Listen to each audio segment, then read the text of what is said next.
Motherfucker with a gun in the mouth. Shit with ass ain't poppin'.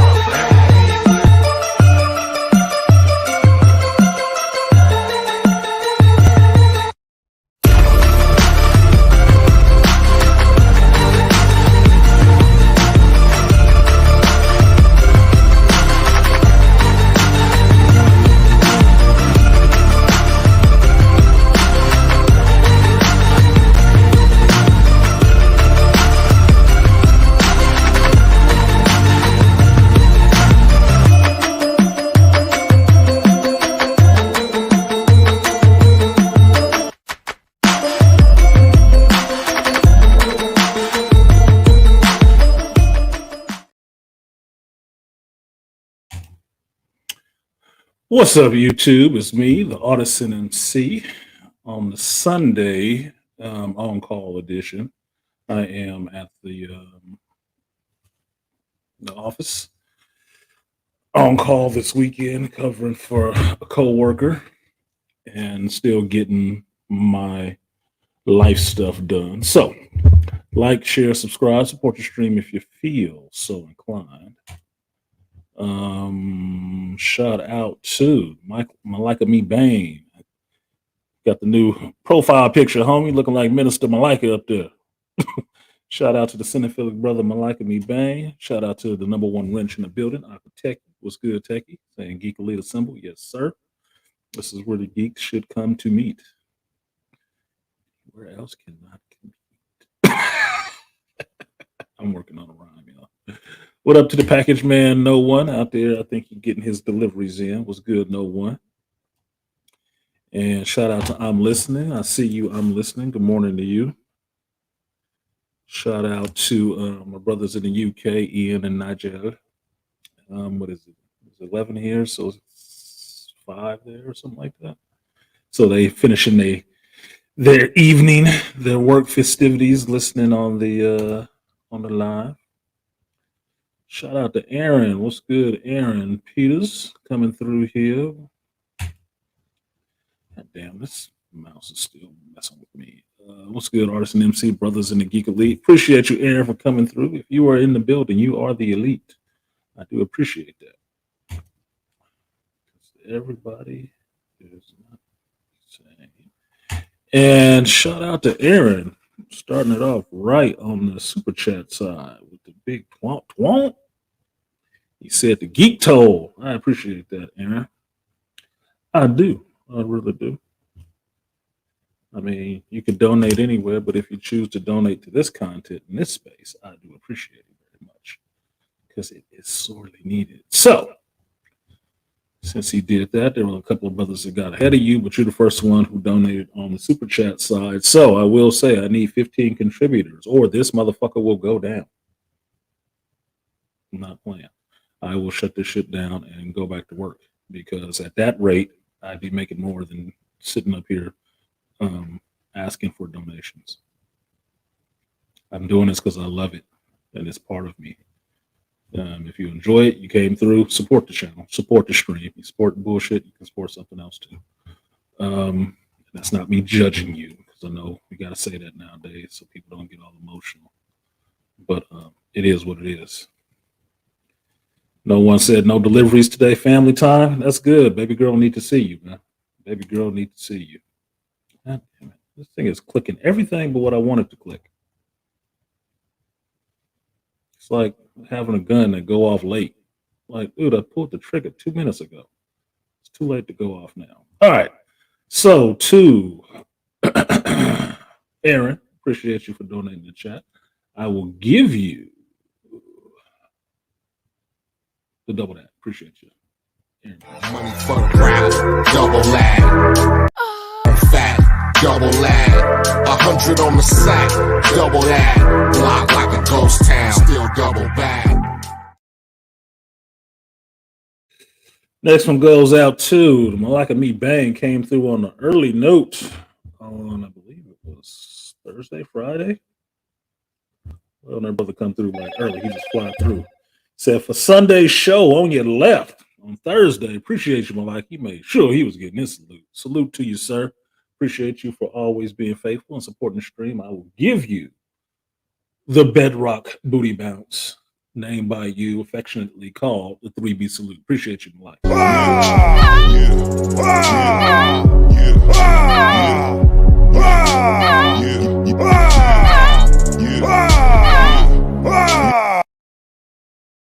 Next one goes out to number one wrench, Aquateki. Got it in this morning. Why did his come up yellow? Like Aquateki's comes up yellow, but I don't know how they changed the colors on that. But appreciate you, Aquateki. I will also give you the 3B Salute. Appreciate you, Aquateki.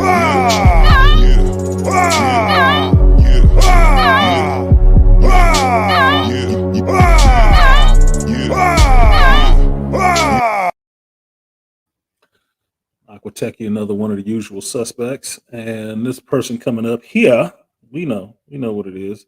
Package Man, no one. Appreciate you, no one. I will also give you the 3B Salute first. Appreciate you.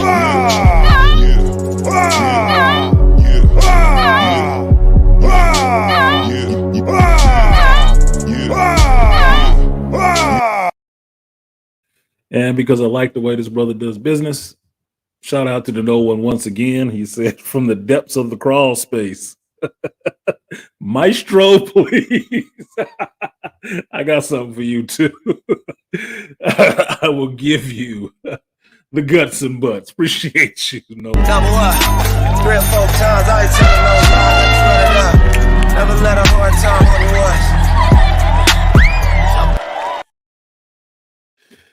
Now, it was something funny I saw last night on AB was hosting the Coliseum, and Artie Itmore was over there in Charles. And I came back from my mother's birthday party. My mother's turns 65 today.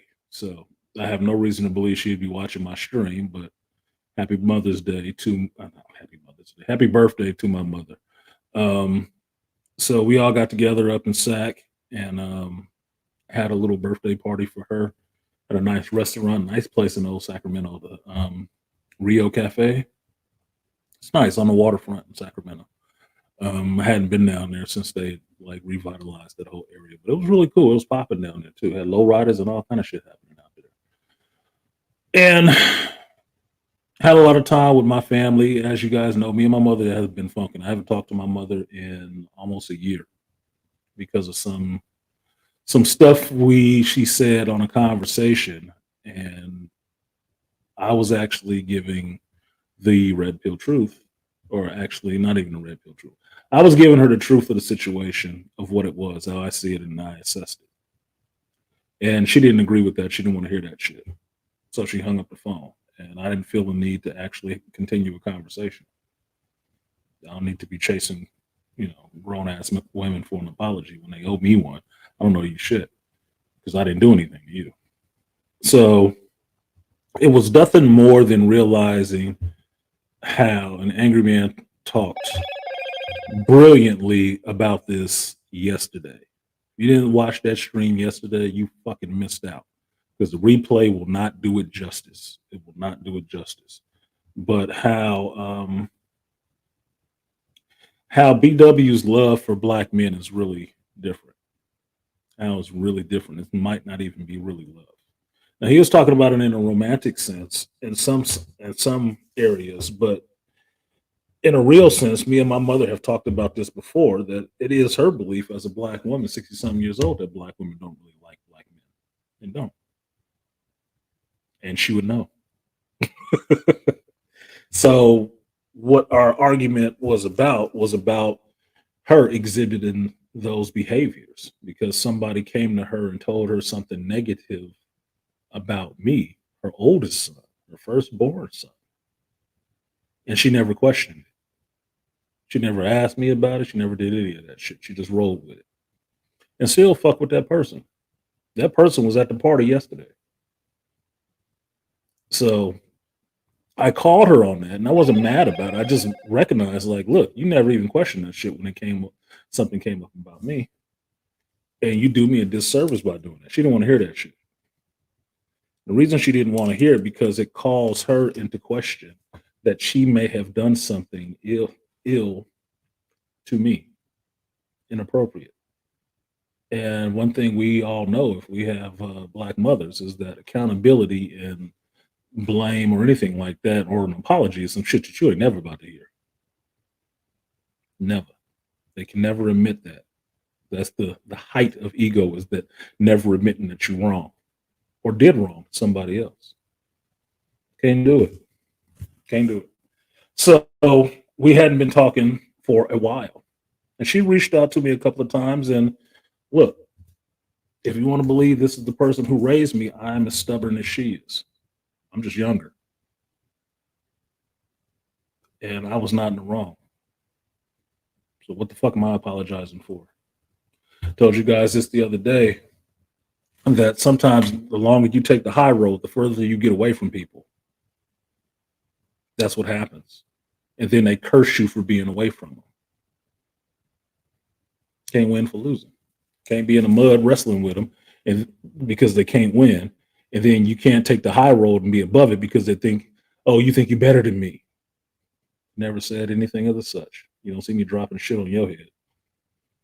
So anyway, we hadn't been talking for a while, and my brother called me, told me about the party, and I said I would show up because I don't hold any ill will towards my mother. I just know, look, something is owed, and you need to pay that before we start moving ahead on this bullshit. I can let it go and just say, fuck it, but you still need to come to Jesus in some ways. You still need to come to Jesus. That's the minimum of respect you can give somebody. Can't do that, then I don't know what the fuck we doing talking to each other. But for her birthday, I put that shit aside. Just like I told her a year ago for her brother's birthday, that they was having some funk with each other, because this is what my family does. They constantly go back and forth from older generations. These would be the boomer era, born in like the 50s and shit like that, 60 something years old. That's all they do. All they do is argue back and forth with each other. And it's just a rotation. Everybody gets a turn, so to speak. It's just my generation and my first cousin who just like, we ain't trying to be no parts of that shit. Fuck you. Y'all can have that shit. We not gonna do that with each other. We cool with each other. Y'all can just keep arguing. But we get mixed up in that shit because of it. So I put her aside for a day. Like I told her with her brother's birthday, look, we're just coming out of a pandemic and everything else. This is your family. You need to spend some time loving your family, being happy that y'all still here and still alive. Because we did lose one person during COVID. Hucks. You know, you guys have heard me give toast to him many a times. We lost him during the pandemic, and it wasn't a funeral that we could all go to. He's just gone. The last time you saw him was the fucking last time you saw him. And then you heard about him being gone. So I didn't see the point in prolonging shit like that, like y'all mad because something was said to each other. Just fuck it for a night. Just fuck it for a day. It's your brother's birthday. Pandemic, we can all be out. Let's be out and enjoy that day, and then y'all can get back on the bullshit tomorrow. And go right back to it. So I follow my own advice. Fucking fly. I followed my own advice and I put it aside for a day. That's all I did. I just put it aside for a day. It's my mother's birthday. She's not turning 65 twice. Got you, motherfucker. So I put it aside and went to the party and had a good time, because at the party I got to see my son, who I ain't seen in a minute, grandbaby, who I ain't seen in a minute, her mother, her son, my uncle, his girl, my auntie, my cousin, who I seen recently, so it's not that big of a deal. My brother, my mother's, on again, off again, boyfriend, whatever the fuck, Even saw my mother's friend that she has known since, I think, before high school, that literally has known me from conception. I mean, literally has known me through that whole process. For 55 damn years, she's known me and been influential in helping me in my life, because it was her husband that got me into construction. It was her influence on me that gave me that desire to be able to say, you know what, I'm going to the Grand Canyon, pick up my shit, get me a car and drive the fuck off solo if it need be. She the one instilled that shit in me. For one summer we spent just driving all over Northern California, just like, fuck it, let's go. So it was good to see her and sit there and chop it up with her. It was good to see my son and get to sit there and bullshit with him a bit and see how certain family traits pass down. Ex-wifey was even there because she is a friend of the family. I wasn't invited to the camping trip, but she showed up to my mother's birthday. It's weird how that shit works out. And I ain't got no hate against her. I just think it's actually fucking weird. I really do. Especially if it's not reciprocal. If it's not reciprocated the same way. So it was a good time. I had a good time. Good meal. Good time with the family. My mother seemed really happy. She was really happy and she looked happy. Everybody came over her house afterwards, had a little after party. I went and took my ass back to work. But she sent a long email out this morning, which means she actually was really fucking happy. She was really goddamn happy. So I got to take this. This is funny because one of the things I heard when I showed up was that, oh yeah, we've been spending some time with your twin, meaning my son. My son looks like we could share IDs. We could share IDs. Like I spit him out myself. Like that was the strongest bus I ever had because I had all of my essence. So we took one picture together. Oh, I gotta turn this off first.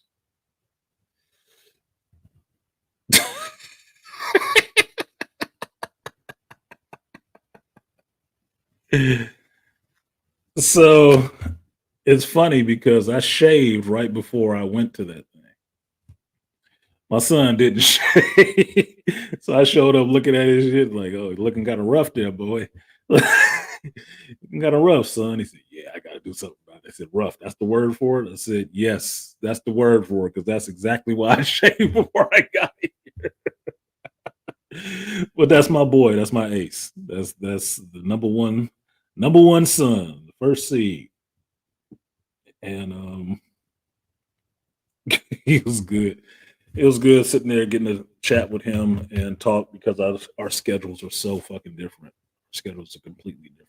Like he'll be off tomorrow, but he'll be off taking care of the kids before he goes back to work and work at night. So he's just he's working like me. He works like me, like all the time, a lot of hours, really putting in for his family, to take care of his family. He really doing it. And I'm really proud of him because he still has a good relationship with the kids and his lady. That's the only thing I'm concerned about because they seem like, from what he was telling me, they'd be missing each other at times. He's coming home at times like I was coming home when his sister was little. Like I would only see them in the afternoon, the evening once I got home for a couple of hours, and then I was out. And then I'd see them when I was leaving in the morning, and I told him that, yeah, that kind of sucks. But you're in the struggle years still. He's hitting 30 this year, so still in the struggle years. So that's the tough part of having a child young, is that the child has to deal with you going through all those struggle years where your schedule can't be stabilized. You can't have a lot of free time to just be off with your child. You have to actually prioritize work a little bit more than taking care of the children. And as a Gen Xer, that work-life balance is something that I understand that you have to have because my mother spent most of her time at work. That's why I was a latchkey child. That's why I was taking care of my younger brother. And that's why I had adult responsibilities like protection. That's what I had to do. So it was a good time. I really had a good time. I even had a good time talking with my brother because while my brother is getting thinner, I'm getting fatter. And I told him, I was like, look, every time you lose weight, I gain fucking weight. He get big, I get small. Like, what the fuck? He said, man, I threw it off. That didn't mean you had to catch it. So he was talking shit at the table. And that's one thing I love about my family. Everybody talks shit. Everybody has a good sense of humor and can talk shit. Because if you can't take a ribbon, you can't be in a family. You fucking can't. It's not the family for tender feelings. It's not gonna work for you. You will not survive. You will not survive. It will be a hard sell for you because you're like, this. What's wrong with this motherfucker? He too sensitive. He gonna have to get unsensitive. You're gonna have to. You don't do that shit. Not like that. Not like that. Oh shit.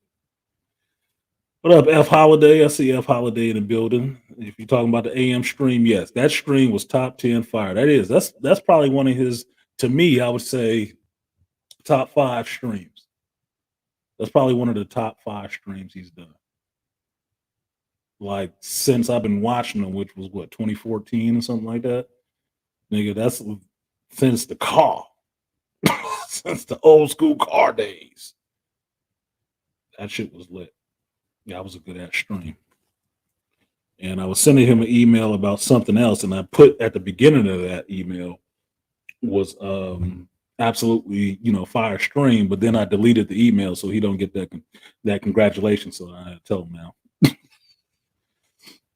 No delivery to family time. No one's on the replay gang. Here you go, a replay gang. What are you calling yellow?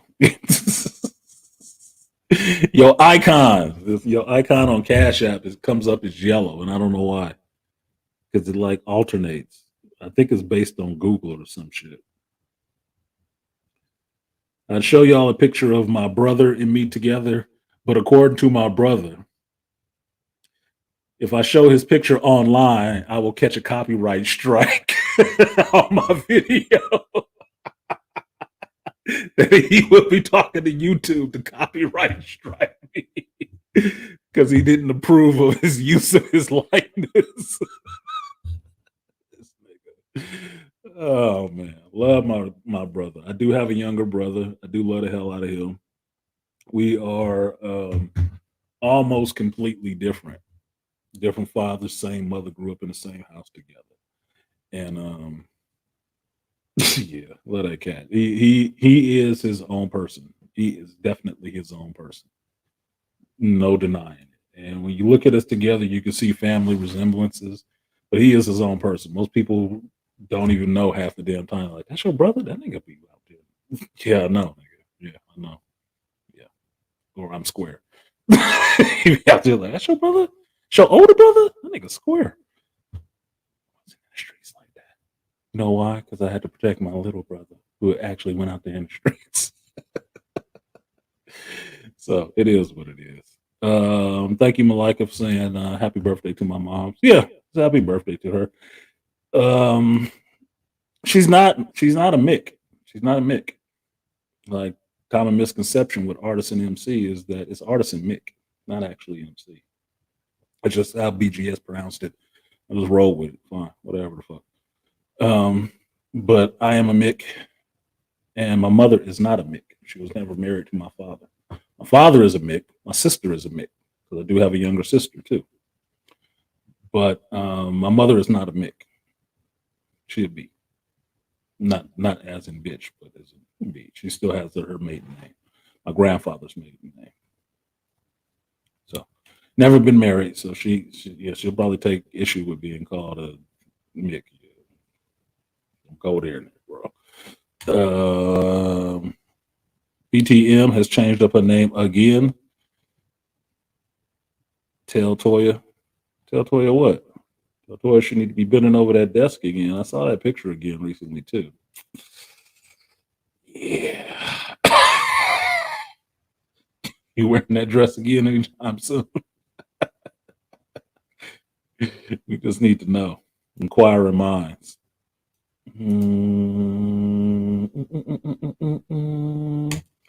Alan the Strange 007, what's good with you? Detroit 313, appreciate you. You said salutations. That's a good way to come through the door. Came through dropping the coffee money. Appreciate you, sir, on the super chat side too. I appreciate you and will give you that 3B salute. Appreciate you.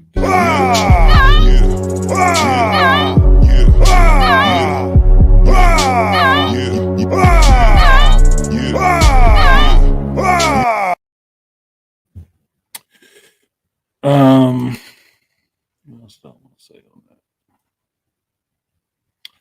What up, Beastly Nerd? Oh shit, we got the Beast in here. Beastly, you got to tell me if you saw it Across the Spider-Verse so I know who I'm spoiling shit for and who I'm not. You gotta tell me.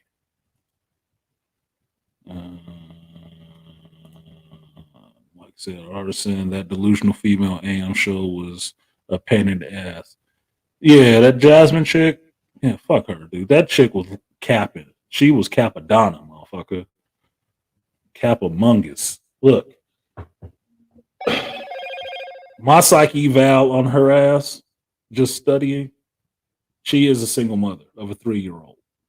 And she's probably 24, 25 years old.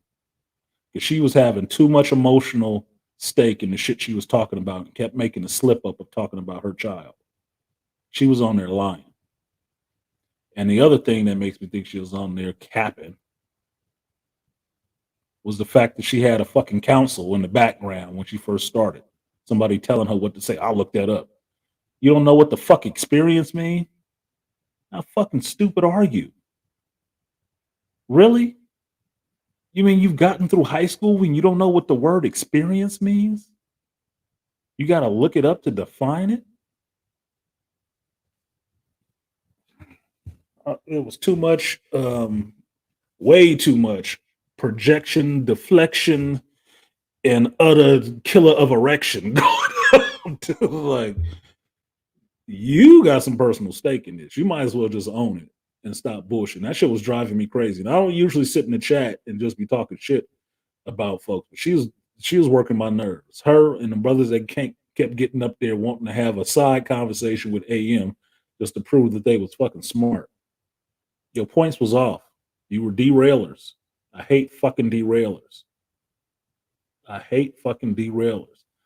Due to have a good flow going on and you derail the whole topic with some other bullshit that ain't got a goddamn thing to do with what the hell we talking about. Oh, I was just trying to understand the question. Then understand from the chat box. Get your clarification from the chat.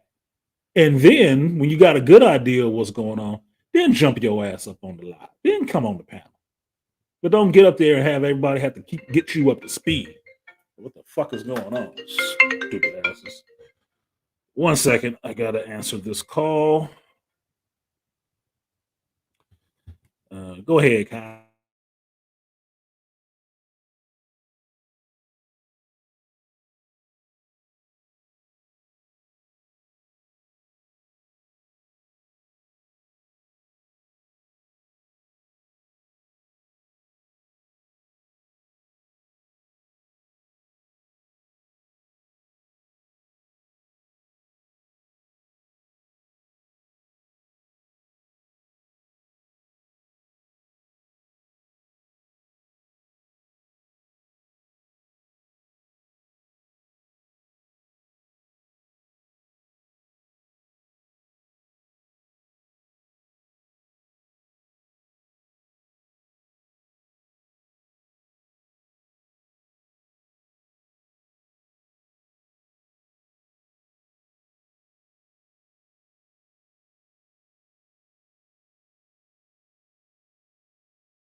Apologies, folks. Like I told you, I'm on call and no one will know this. That was an HVAC call. So I had a vendor out here fixing an HVAC system that I got a 5:30 in the morning call about. And he got the motor changed out and everything else and find out that the coolant levels are low. And his supervisor's on the way to the ER. And mine is enjoying his birthday somewhere. So we'll be picking that up tomorrow. Yeah, we'll be refilling those coolant levels tomorrow, not Sunday. It's okay. It's okay. That's work stuff. See, always dealing with something. Always dealing with something. Toya laughing. Detroit said he got to see the movie. You ain't seen Across the Spider-Verse yet? You fucking missing out. That shit is gonna be spoiled. You missing out. There's certain things you got to go through. What happened on AM channel? It's nothing that actually happened. Detroit. He did a stream yesterday about that black women don't actually love black men, and I would agree. And he lined it out, and more so than lining it out, because the way the structure of the show really worked. It really worked the way the show was structured. Was that, as always on an AM show, you get somebody jumping up in the chat box saying some stupid shit like Piccolo is a motherfucker. I mean, just some dumb shit, right? And it was a chick, obviously. And he invited her up. And it took her forever to finally get up. And every time I hear, give me 10 minutes, it's like she trying to phone a friend. Don't stop wasting time with her. Fuck these people, man. But he put the link in there for her to come up. And when she finally came up, she started spouting and talking through him over and around, run on sentence by run on sentence. And I was just like, boot, nope, boot. Fucking up my vibe. Hey, my intellectual vibe was there. I was with AM on what he was talking about. I was feeling the flow. And this motherfucker come in here and just derailing bullshit the conversation completely. I'm like, get the fuck out of here. Now, although my patience was short, it did end up hitting on some gold. It did end up hitting on some gold, because when he got past that fucking if you want to call it a conversation, of her wanting to give her diatribe and her reasons for why I guess baby daddy don't want her, or she don't want baby daddy because he can't love her the way she feels she deserved to be loved, whatever the fuck she wasn't saying that I was picking up, I guess, psychically. He got to going over these 10 points about the 10 reasons why black women don't love black men. And then when he got to the end of it, you need to watch the video to find out. No, I'm fucking with you. But it actually hit on everything that this woman was saying in her argument. Every one of the points. She actually did hit damn near every one of the damn points. And I was just like, slow clap on the green. Beautiful. Beautiful execution. 10. 10 for North Carolina. So that's what it was, Detroit. It was just a really good conversation and good show. And he was spitting fire. He was. That was some mind fire right there. That was some straight mind fire. So if y'all know what mind fire is, probably ain't a fucking geek. Just telling you. You're probably faking. And I will expose thee. So it's a stream worth going back and watching. It is really a stream worth going back watching. And if you want to, play it for a black woman and just sit there and watch her face. See how long it take them to turn that shit off, because they can't stand up to hearing shit like that. They will not. They will not listen. Laugh out loud. Oh, that chick was like, you need to look up definitions. Like, I get really worried about people who got to look up common shit. I really worry about them. Because the dude was on there doing the same shit. He trying to look up something that he trying to argue on while he's on with AM. I'm like, nigga. There was a line I remember from an anime. And I forget the name of the anime, but one of the things the dude said, who was getting possessed by this spirit. The spirit was telling him the warrior always has his weapon at the ready. You're always ready. That's one of the reasons why I do a show where you can actually see my fucking face. So you can see I'm not Googling none of this stuff that I'm talking about. This is not coming from Google. This is coming from actual hands-on experience with this shit. That's where it's coming from. It's coming from me. So if you see me Google something, it's just something that I might not know about, and I'm looking to see a picture or something else like that. Let me just check, because I will go back and fact check shit just to make sure I have the most updated information, and I update the information that I have in my brain. Because no knowledge is static. That's a good pun. I'll leave it there. Tell them, Toya, words mean things. Words have meaning. Some words have meaning.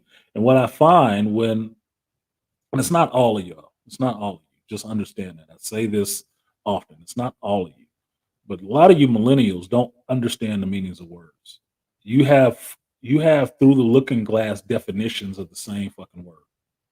It's looked at completely in the wrong damn direction. It's like, what's a fact and what's a feeling?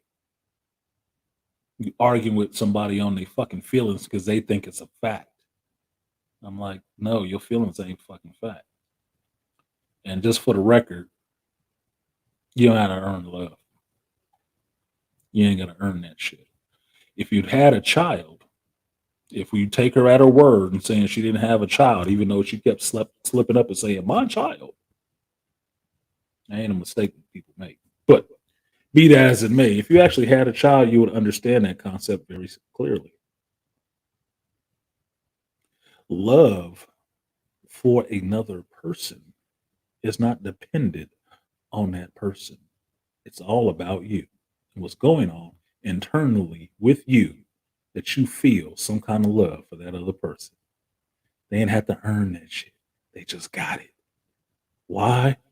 Don't know. Look inside your fucking self and figure out why they just got it like that. But understand that that feeling means there's something about them that you really key off of. You really key on really hard. And they didn't have to do shit to earn that. Loving your child is the same way. I love my son from the first time I saw him.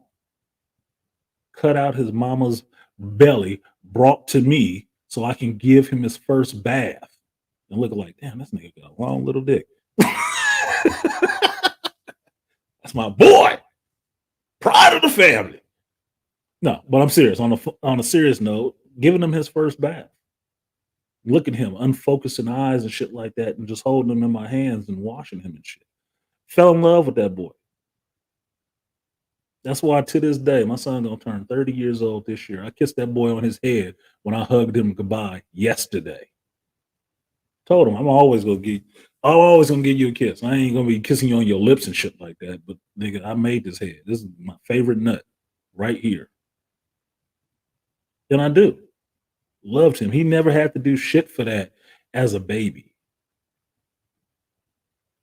He didn't ask me for that shit. Dad, can we split somebody's head for me? He never had to ask that shit. It was not about what he bought me. It wasn't about what he did for me.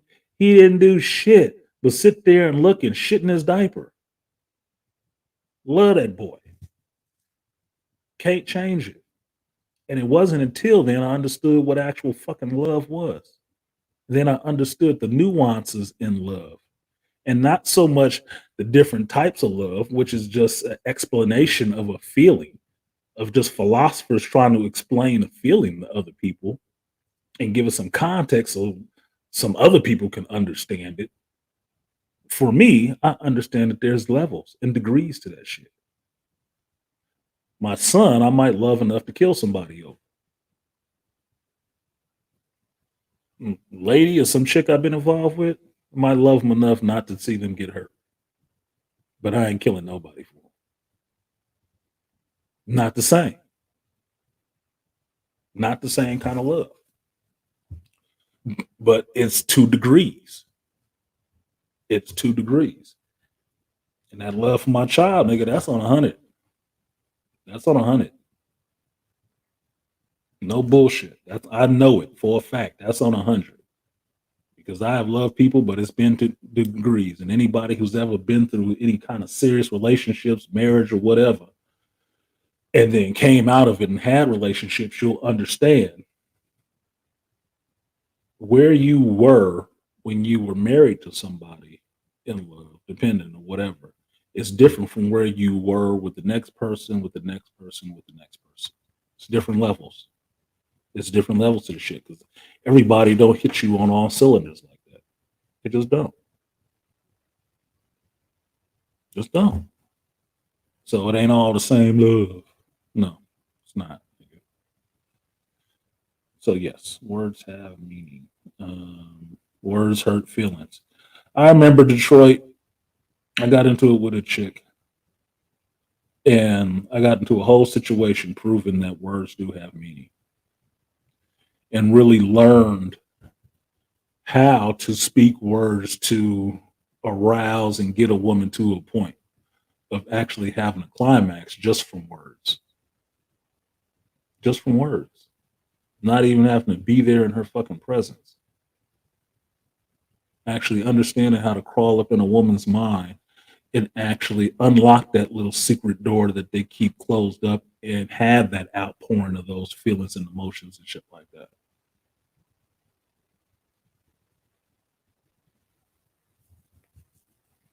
Words have a certain power if you know how to use them correctly. Dumb motherfuckers. That's why I say it nowadays. These people nowadays, some of you millennials nowadays, not all of you, some of you, you speak a lot of goddamn words, don't understand the meaning of a damn one of them that you say. That's why there are always a lot of misunderstandings and things get misconstrued because you're not even using the right word for what you're trying to convey.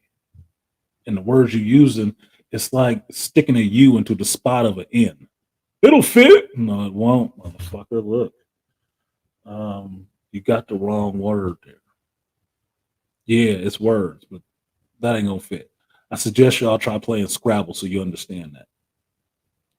Just a suggestion. What's up, Lion? Lion in here, he said, try, but these days people want to use words for other than what they mean for an extreme. Yeah, because they flip the meanings of all these words to make certain things permissible. And now the words don't actually mean shit. Motherfuckers read, you would understand. That's what PC language is, nothing but newspeak in 1984. And that's what it is. It's taking the meaning away from words from what they actually mean to mean something else. And I told you guys this before. The place where Winston in 1984 was tortured and brainwashed to love him, Big Brother. Yeah, that was the ministry of love. Get it? It was the ministry of love. Ministry of truth is the ones who went through all the newspapers and shit and changed all the facts. But it was called the ministry of truth. It's bullshit. It throws up a smoke screen with language, so you never understand what the hell it is they talking about, and they can't understand you either. It might as well be Tower of Babel times. It might as well be. You're not saying the same thing. You use the same words, but you don't mean the same shit. That's why you have to ask people, what do you mean when you say this? What do you mean? Let's define first what you mean when you say love. What does that mean to you? And then if you do it that way, you'll see right off the bat, y'all ain't even standing on the same ground. Not even standing on the same ground. Because one, they can't define it without Google, which means they don't have their own original thoughts. Just telling you. And then two, what they're defining is not the definition of the word. So they actually don't know what the fucking word means anyway. You ain't having the same conversation. Yeah, language is a tool, just like a middle finger. Toya, it is. And that's an editor sitting there, telling you. And yeah, Aquatech, I was thinking about you. It is HVAC season. It is HVAC season. I got 2 calls this weekend. Yesterday, my first call was at 4:30 in the goddamn morning because the air conditioning went out and it's 53 degrees outside. And I'm like, who needs they fucking AC on when it's 53 degrees outside at 4:30 in the morning? What? I ain't even awake. Oh my God. I was not in the mood that morning. I fixed it because I didn't want to disturb anybody else, like the vendor. I didn't want to call his ass at 5 in the morning. Like, hey, yeah, you got to come out here to fix this. I fixed it myself. Fuck that. 4:30 in the morning shit. You know what the funny part was? You know how early it was? When I got there to fix that shit, you know what the resident did? Went back in the house and went back to sleep. Then why didn't you fucking wait to call? You ain't running no AC when it's 53 degrees outside. It's cold. Open a window. No, it got to be subarctic. But yeah, it's the season. It is the season. Malika, you haven't seen Across the Spider? I know, Malika. Look, I know you usually take a week to see the shit anyway, just from your work schedule. You and AB, you know, them 2 usual suspects. I already know when y'all gonna see the shit. I already know. I stopped asking. It's been enough times that I've asked you that I already know you're gonna see it a week later. So that's why I don't have to ask anymore. The pattern has been set. The die has been cast. 1 week. Yeah, it's a great movie. Son and I loved it. Yeah, it is a great movie. I tried to get my son to go see it. He hasn't seen it yet. And I'm like, shit, dude, I really gotta come out there and just take all of y'all to the movies to see this shit, right? Grandpappy gotta do what Grandpappy gotta do. And you better get on it. Great movie. What up to the Falconers? Woo! In the building. Swinging through with the woo. Ooh, look who entered the room. Nigga. In his second voice, of course. I haven't seen the movie, not really a fan of Miles, but I still will go to see it and take the young ones with me because they are fans. This is the thing. I understand why Ripper doesn't like Miles, and he makes a good case for why he specifically does not like Miles Morales. I don't know why the rest of y'all don't like Miles Morales. Really. Because if you can't tell me nothing about what you don't like about that character that Ripper hasn't already said, then I don't understand what your disagreement with the character actually is. I learned something recently that the character was actually modeled after Donald Glover. I didn't know that part. And that comes from Bendis. And I've at least been in the same room within 5 feet of Bendis. I didn't actually meet him and shake his hand. I didn't give a shit like that. But my boy JT does like Bendis. So he was talking with Bendis. I was just standing there. I didn't talk to the motherfucker. But Miles, for me, the comics of Miles that I have read, I like Miles as a character. I like his family dynamic because he actually has a family and an intact one at that. I don't give a shit about him being half Puerto Rican. He's fucking New York. God damn. Isn't fucking AM's lady half Puerto Rican or something like that too, ain't she? What does that fucking matter? He's a tokenized character. God damn. At that point, every fucking black character who has the same powers and abilities as somebody else in the comic is a token character. At that rate. So the fuck what? Are you writing a good story with the character? Because honestly, that's all I actually give a shit about. The rest of that shit is ink on a page.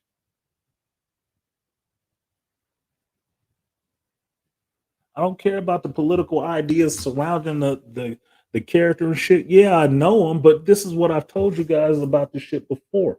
Comics always have some political leanings into it.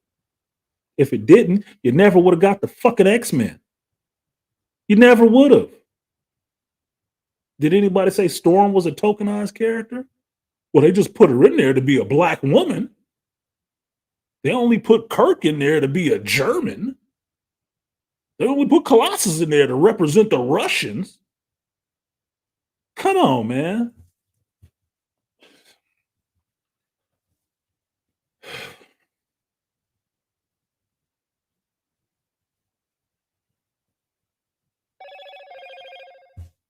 It's silly.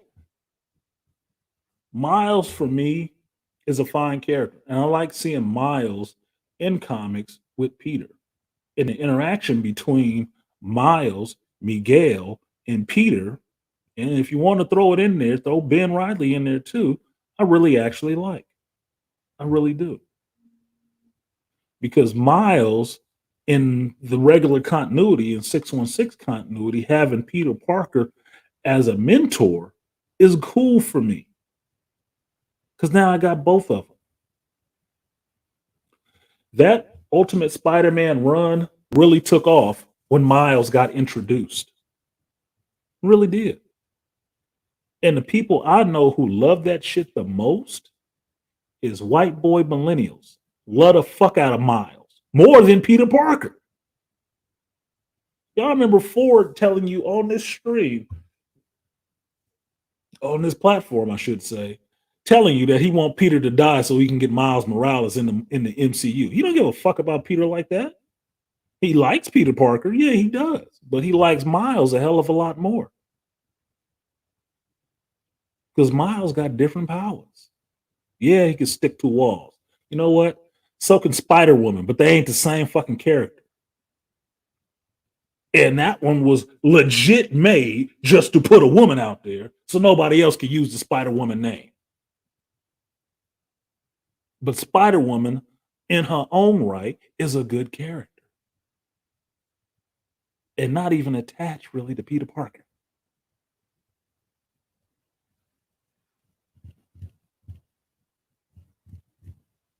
There ain't much difference between Miles's origin, purpose, reason for being than Spider-Gwen, Ghost Spider. Not much difference. Still connected to Peter. Two instances where Peter died. Once when Peter was a hero, the other one when Peter was a villain. That spurred the both of them on to keep being spider people. So I don't have any hate for Miles at all. None. I think some of the ways that Sony uses him is goofy, like having him run around with Jordans on and shit, baggy clothes and hoodies and stuff. That's like some cooning ass shit to me. But Miles as a character in the comic books, I like Miles. I do. I like reading his stories because the stories were fun. I like seeing the stuff that he got up to because Miles is not a dummy either. And this is one of the things, if you've seen the Across the Spider-Verse movie, you'll think about this for a second. Peter Parker is notably a genius.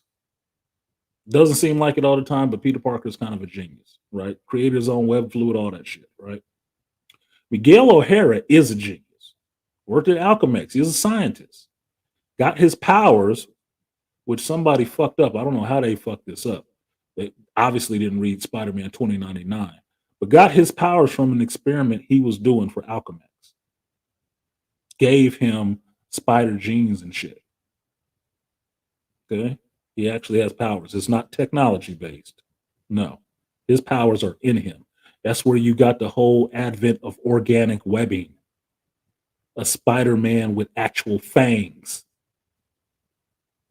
claws in his fingertips and toes, which they used in the Tobey Maguire movie to show how he was climbing. They took all of that shit from Spider-Man 2099. That's in him. He don't need a costume. Only thing tech-based is the parts of his costume that he have until they got to that other shit where they gave him that ugly blue and white costume that I fucking hate. I like the Day of the Dead costume. It works. Unstable molecules. I love it. So Miguel is a genius. Miles is smart too. I think when he grows up, he'll probably be a genius as well.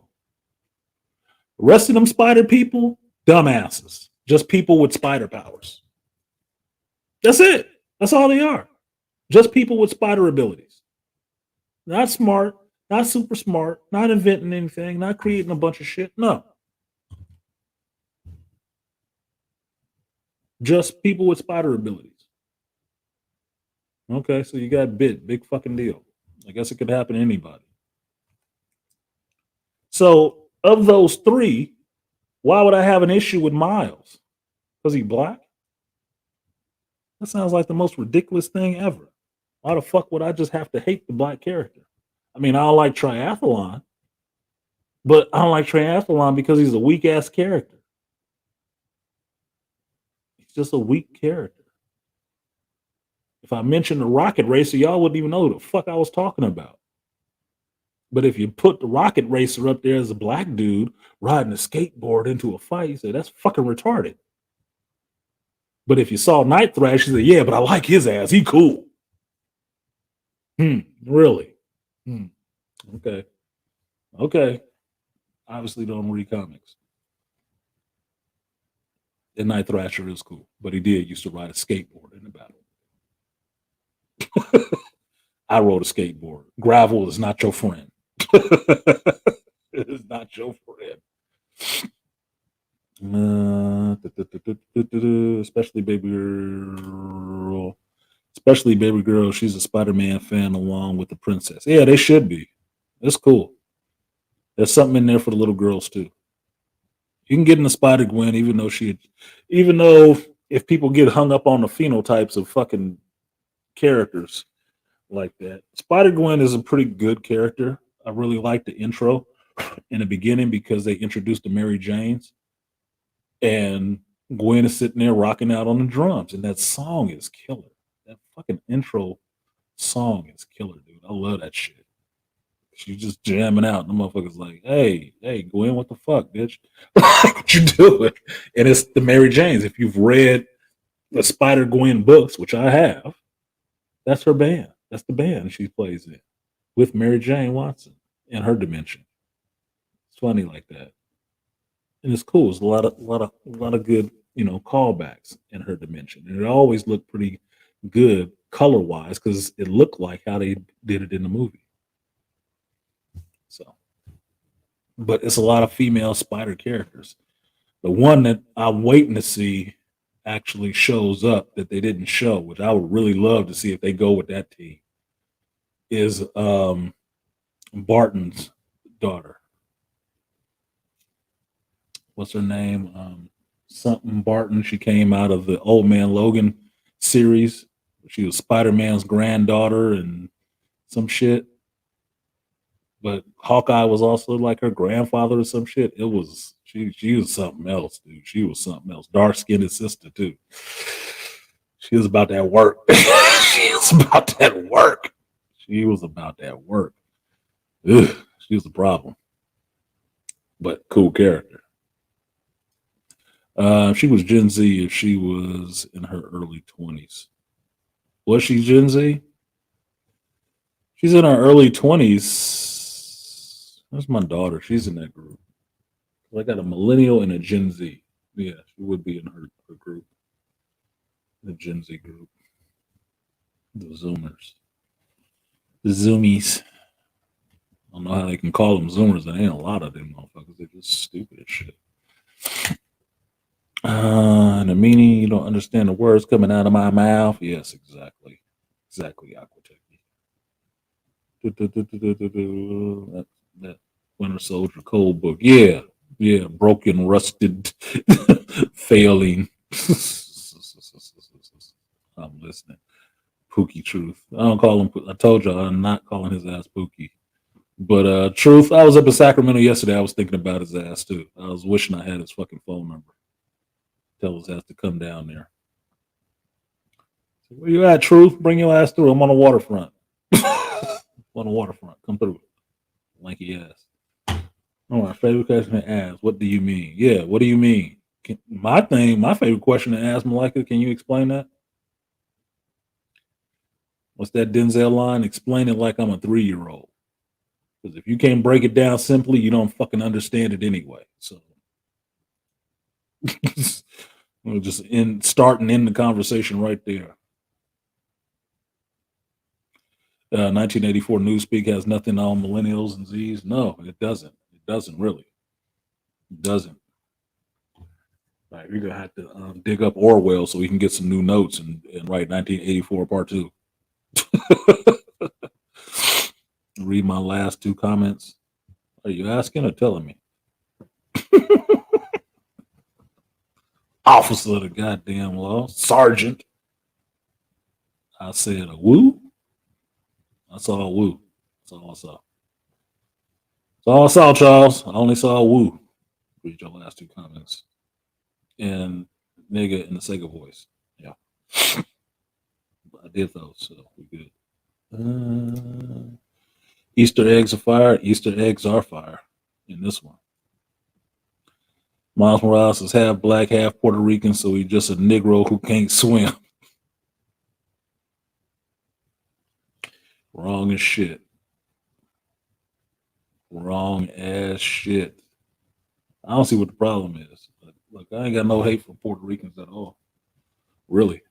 I know some fine ass Puerto Rican chicks. I ain't got no hate for them. They like what I like, nigga. They look like I look. Looking yummy. So I look in Rio, at least how they got her in the movie. Rio looking nice. I'd have fucked her. Can't blame Miles' daddy. Can't blame his daddy. He snagged him one, nigga. And still in the hood. Think he got that gun to keep niggas away from her. Yeah, he live in uptown New York. Yeah, he one of us by default. Yeah, Brooklyn. Y'all should be representing. I'm not saying I don't fuck with mine. Really? But you really relate to Peter Parker? Really? Okay. Whatever. Whatever. I just think it's kind of funny. Only Miles Morales comic I ever loved was Spider-Man miniseries. I will check out Ultimate Invasion by Jonathan Hickman, which he will appear. Spider-Man was really good. Spider-Man was really good. Oh fuck! Did I forget to bring the shit in the? I forgot to bring the shit inside for you guys. Because I was going to talk about it across the Spider-Verse, and I had brought my trades with me from home here to work, and they're sitting in the car right now. They're sitting in the fucking car right now because I had to go run and do something right before this stream because somebody got locked out the house by a 3-year-old. So I had to, break into the house in front of the police so you can open the door and get a goddamn key. Stupid. I actually told the police, the officers that were standing there, I told them, stop looking at me, and I have not done this before. Miles and Gwen, Eric and Ariel. The Miles and Gwen thing, Donnie Mac, had gone on in the comic books a while ago. And it just played on the fact that they're two of the youngest spider people created, right? You had Peter and Cindy Moon. So you got the white boy and the Chinese girl, right? The other two spider people was Miles and Gwen. And it's just, it doesn't really bother me. I knew what they were doing it for when they did it in the comic because they did the whole Spider-Man Mary Jane kiss thing, right? With the two of them, but they spider people. But I can tell you in this movie, that relationship seems legitimate. It seems like a legitimately cool relationship, at least for the movie. It does. It has some real touch moments with the two of them because they can actually relate to each other. They are about the same age. And the last, what was it? I think it was Spider-Gwen book I read. Miles had came to her dimension and was helping her out on some shit. And she liked that shit. I don't have a problem with that. I really don't. I mean, look, I date interracially. You think I'm gonna be upset that some mixed boy is kissing on some white chick? What? I mean, name where you can't see that happening right now. Name it. Where? Some sports star right now. Or some little beige boy kissing on some white chick. It don't matter, nigga. It doesn't matter. I mean, it's comic books at that. Dude, there's people kissing on whole green bitches. People that can turn into flame and all kind of shit. The color thing don't matter in a comic book. So interesting visual, but it don't fucking matter. And people dating whole demons and shit. Like, come on, man. Come on, man. Really? That's what you're gonna get hung up on? Yeah, most people need to brush up on their comics with Miles because look, they don't read the shit. They don't read it. I don't have a problem with people having an opinion on anything. I don't, but don't have an opinion out of ignorance or just what you heard somebody else say. You have to have some experience with it yourself so you understand what you say. That's the difference. I'm not up here telling you what you need to know or what you need to believe about the character. I'm sitting up here telling you should probably go read the shit and understand it better. But that's not my opinion. I have my own opinion. What I find good or interesting about the character. Miguel is my man. His talents and enhanced eyesight are cool, cynical too. Yeah, Miguel has been my dude since they introduced him. I've been reading that shit since they introduced that character. That was the first 2099 book I really gravitated to. It was 2099 and then X-Men 2099 that I really got into. I went back and read some of the Hulk. It was all right. Punisher 2099, I was all on Jake Gallows. I was on Jake Gallows' dick. Spider-Man 2099, X-Men 2099, Punisher 2099. I was on that shit hard. Ghost Rider 2099 was all right. Ravage, which was the big premiere book, I didn't give a shit about Ravage. I really didn't care. It's like a character that needed more ideas thrown on him. No. Hulk 2099, not so fucking interesting. But those other three, I was on that shit hard. I got whole runs of that. And Spider-Man 2099 was my dude. Miguel was that dude. That's why I like Miguel. Miguel in comics actually has some respect for Peter, but they can actually sit there and talk to each other. So having all of the Spider-Men in the same universe together in comics that can actually interact with each other is fun as hell to me. Because Miles is the youngest one. And now Peter can fucking grow up. I don't need the effervescent Peter Parker who never gets older than 18. Fuck all that. No, I want the grown man Peter who taking nudie pictures of his girlfriend. Nigga, I need that one. You know, the Todd McFarlane one. Like when Peter could actually be a fucking adult. I need that one. Let Miles be the young Spider-Man and let Peter be the elder Spider-Man. That's why I like Spider-Verse so damn much. Because then he could actually be the alpha spider. He could be the leader of a team and not the wisecracking youngster on everybody else's fucking team. No, he got his respect of actually being strategic, tactical, using his fucking genius that he has. And not just, you know, the guy who's swinging around and all he do is shoot webs and talk shit. No, dude, he can be more than that. That's why I love the Superior Spider-Man so damn much, because Doc Ock agreed with me. Like, what? He doing just this? You ain't even got your PhD, my nigga? Oh, no, we fixing this. Oh, no. We going to have a whole company, and we need to get you your PhD, Mr. Parker, because I'm not doing this shit.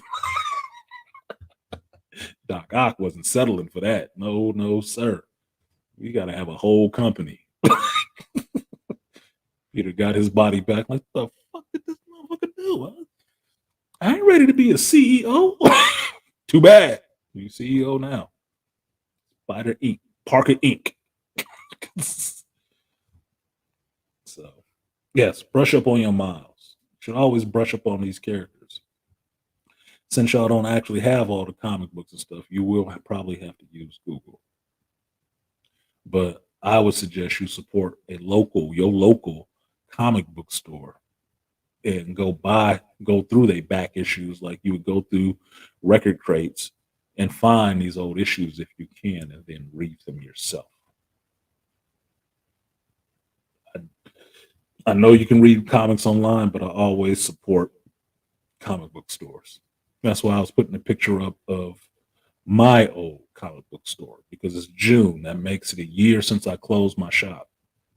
Just about a year since I closed my shop.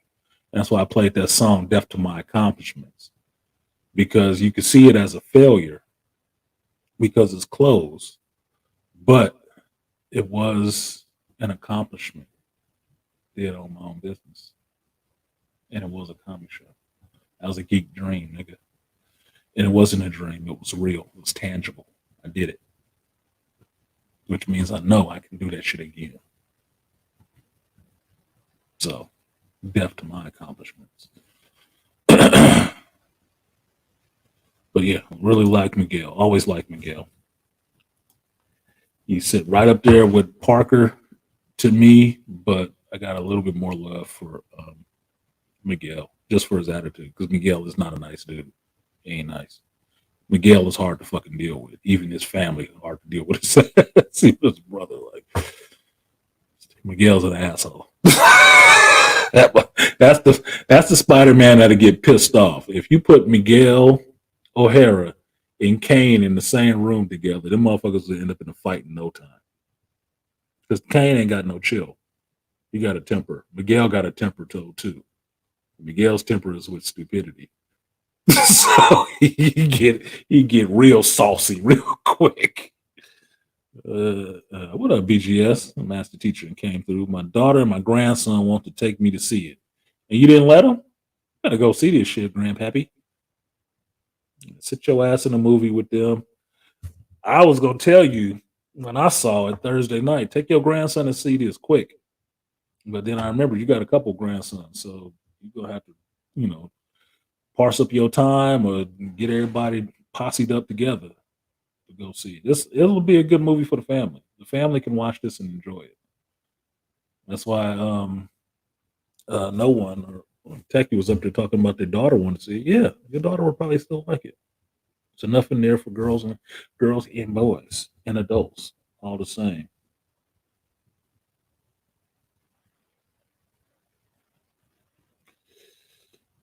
Aquatech, doing the correction thing. Yeah, Toya was in here. She's gonna jump on you for that. Spinnerets. One T is an organ, two T's are a mechanical object. That's a very clear distinction right there. Yeah, Miguel has like the web sacks in his arm. He has them in his arm. So I believe it comes out his forearm at the top. I remember, because he don't do this shit. He don't do that. It is different, but that's where you get the organic webbing coming from that everybody tries to use after that. Because Miguel is altered on his genetic level with a spider. It wasn't radiation, nigga. He's altered. And his light sensitivity is why he always wears his glasses when he ain't got his mask on and shit, is one of the things that gave Spider-Man when Straczynski was writing him. Gave him that night vision. Miguel's eyes are super sensitive.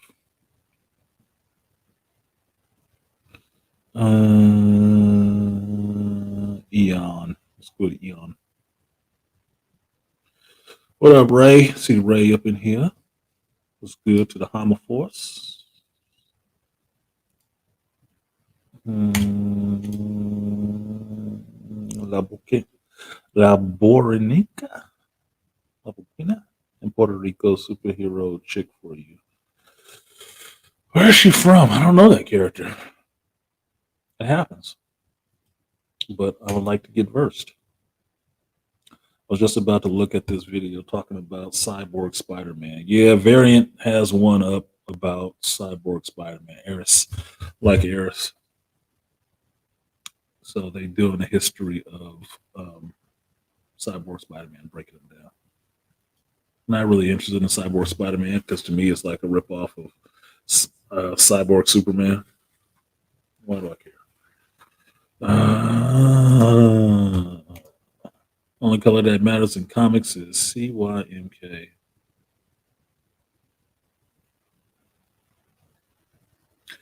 I'm stupid today because I don't know what the fuck that means. I was going to say green, but because I was going to say green, is the only color that matters.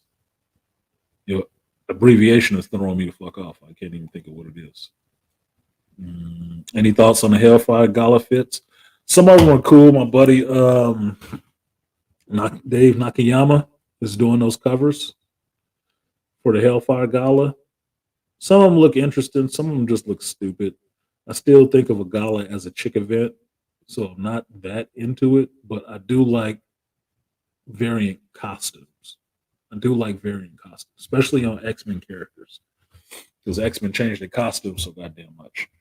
So it can be cool. I don't mind having a new variant of a costume, but on a retailer side, I hate fucking variant covers like that, where it's 5 or 6 different goddamn covers for every book, and now I have to buy all these bitches and try to sell them. It's fucking irritating. That's irritating as shit.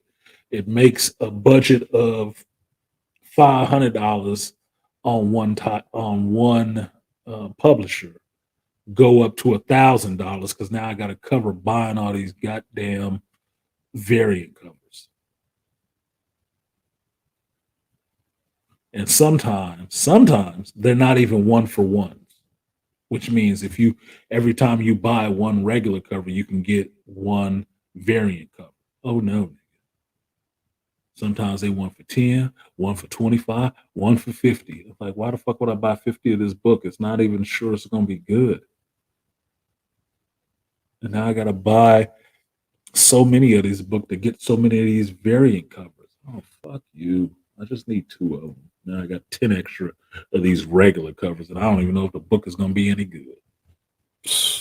Fuck you. Just blows your budget. Just blows your budget as a store trying to cover buying all those goddamn variants. Norman Osborn may take it as a joke, but he got more rebuttals as the Joker. Yeah, he always got a rebuttal. But you know what it is. That's why Spider-Man always get pounded on. That's why he got a Sinister 6. They want his ass to shut up. But it took 6 of the motherfuckers to try to get him to shut up. Cyan, yellow, magenta, key, black. Told you I was being slow today. This coffee, I bought hot coffee. I didn't get to drink it until it was cold. So it was doing nothing for me. And I hadn't had a lot of breakfast. So it is what it is. All right, now that I got through all of that shit, like, share, subscribe, support the stream if you feel so inclined. I just spent an hour and 30 minutes just flapping my lips at y'all. I did get some other donations. Shout out to King Parish of the Beano Nation. King Parish came through. Appreciate you, King. Beastly Nerd came through. Appreciate you, Beastly. Everybody making sure the coffee cup is filled up. Fill my coffee cup. My mood suppressant keeps me from being all angry. Shout out to BGS and One-Eyed One. Appreciate y'all. We almost at the goal today. Imagine that. 6 more people. 6 more people, and we will hit the goal. So let me get through these 3 B's. So shout out to King Parish. He says, do you think that the Gran Turismo movie will be good? Interesting thing on the Gran Turismo movie, I'm looking forward to seeing that movie. I think it might actually be good. But that would take knowing the original story of that and seeing what they do with it in a theatrical version. The one thing I find the most interesting about the Gran Turismo movie, because I had knew about it for a minute before they even showed the trailer before this Across the Spider-Verse, because they showed the trailers before some other movies. The thing I found the most interesting was that I saw the trailer and saw the boy that was in it. Oh, I said, oh, okay, he's a little Drake looking kid, right? Little beige boy. Okay, cool. But then when they had that extended trailer and they showed the actual person, I said, damn, this boy dark as fuck. What did they do? Did they lighten this boy all the way up for the white audience? Because the actual driver, he dark as shit. That is clearly a black dude, clearly. But they went with this, little beige boy to play the role in the movie. I'm like, dude, is that as close as they can get to whitewashing it completely? Is that what that is? That's kind of telling right there. But Orlando Bloom, what's his name? God damn it. Now I'm gonna forget his name. Right when I'm trying to think of it, I'm gonna forget his name. Fucking Red Guardian. You know who I'm talking about. Him in it. I like the two of those actors. And it's interesting because it's a movie about a video game. A gamer that became a real race driver. Why the fuck wouldn't I watch that? And it's a black dude. That really happened for a black kid? Yeah, he's European. He's not ADOS, but who gives a fuck? I mean, really. I want to see how it's represented. I really do. I'm interested. And y'all know I play Gran Turismo, so yeah, I'll be on that shit anyway. I'll be on it anyway. I just want to see if they drop a special car for the movie, just so I can get that bitch. So yeah, I'm looking forward to actually watching that movie because I want to learn more about this kid's story. I really do. Because for one, he was young. For two, he was black. And for three, it actually happened. It's a true story. It's not just, oh, we just wrote this and tried to make it sound good. No, it actually fucking happened. Well, let's see how that actually freaking happened. And let that be the springboard to me diving further into this boy's story because I didn't know about that shit. Didn't know about it. Excuse me, it's too cold in here, making me sleepy. Yeah,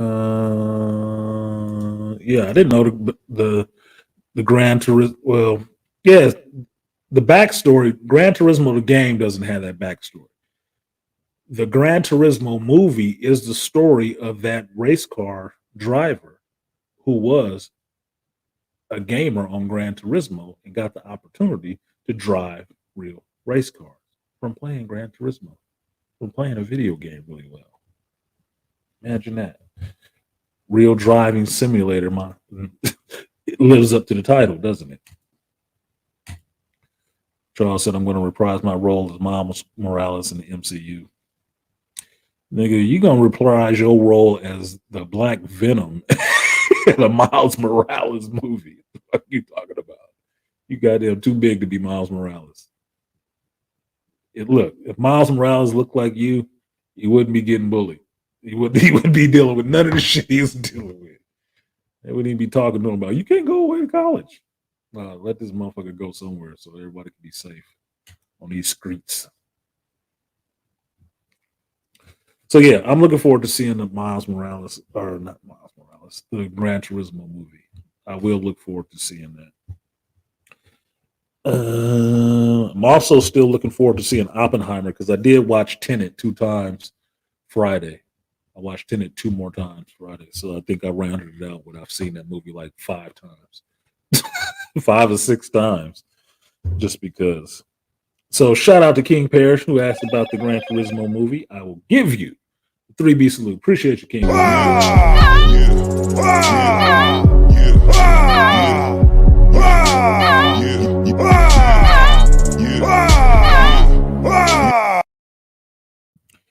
And this one goes out to King Parrish, the Beano Nation as well. He says, for your Guy Ritchie suggestions on the movie side things. You're welcome. I like Guy Ritchie movies. He makes some good movies. So if you didn't see The Covenant, look. If you didn't see The Covenant and you have not seen Devotion, I'm kind of disappointed in y'all. I really am. Those are 2 really good movies. The Covenant and Devotion. 2 really good movies. And I was just reminded of how good Devotion was because Devotion itself is a true story of a black man. I was reminded how lady I'm seeing right now, she went to go see Guardians 3.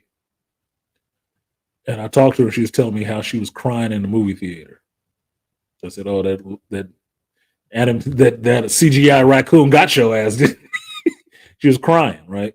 But she was relating it to the last time that she cried in the movie was seeing Devotion, about how it ended for that character, where he was, what the situation was, that she was crying in.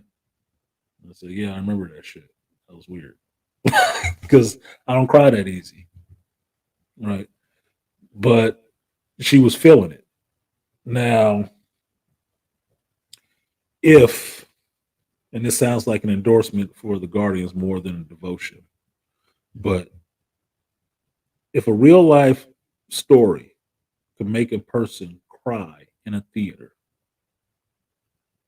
and a fictional one can make a person cry in a theater, to me, that means those are two movies you probably should see.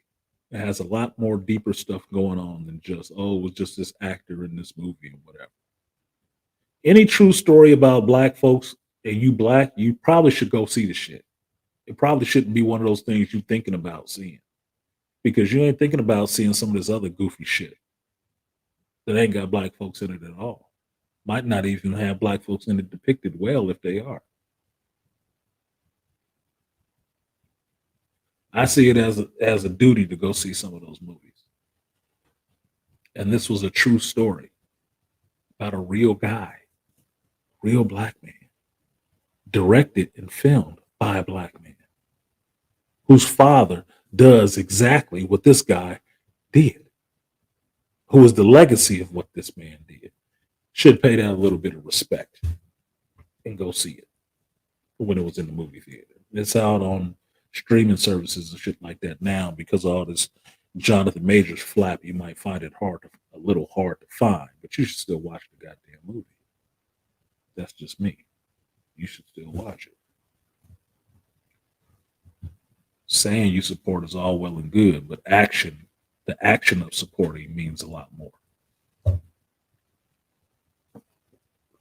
Just saying. So, to King Parrish and his double up for asking, saluting for the Guy Ritchie movies. Yeah, watch Guy Ritchie movies and watch his homeboy.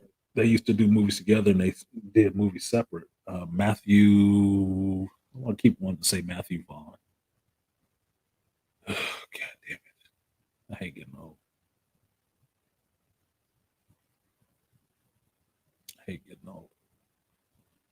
I'm forgetting his name. It's another British dude who used to work with Guy Ritchie. Malika probably remembers his name. It's escaping me at the moment. But he does some good movies too. And the last one that I saw him do was the one with Daniel Craig, which was The Layer Cake. He's did some other ones too, but The Layer Cake is the one that's coming to mind first, even though while I'm trying to remember his damn name. Ugh. Anyway, thank you, Parrish. I will give you the guts and butts. Appreciate you. Double up. 3 or 4 times, I ain't telling no lies. Run it up. Never let a hard time on the was.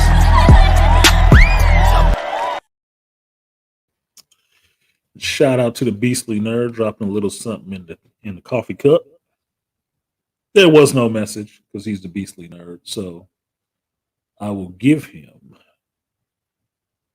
his own 3B salute.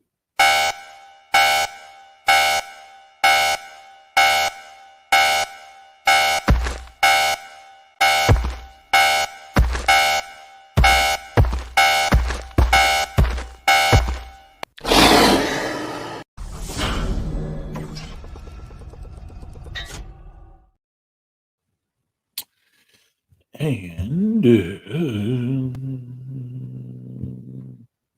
next one goes out to the master teacher, because every time I say it, a hater dies 1,000 deaths. BGS, he said, for the Spider-Verse, appreciate you, BGS, for the Spider-Verse, I will give you guts and butts. Appreciate you. Double up. 3 or 4 times, I ain't telling no lies.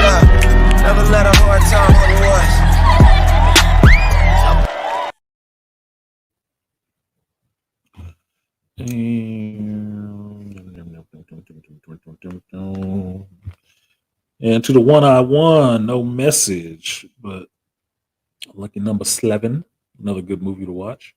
I will give you 3B salute. Appreciate you.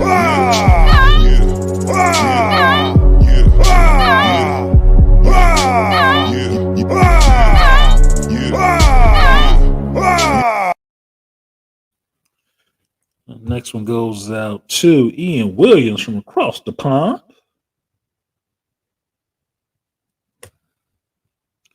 What do you say? Great stream. Love your insights. Oh, I appreciate that, Ian. That's what I have a lot of, insight. It's always nice to be appreciated as a black man for your intellect. It is. I'm laughing about that because it sounds funny saying this shit out loud, but it actually is true. It is. I appreciate it. So I appreciate you, Ian. I will give you the guts and butts. Appreciate you, Ian. Double up, 3 or 4 times. I ain't telling no lies. Run it up. Never let a hard time on once.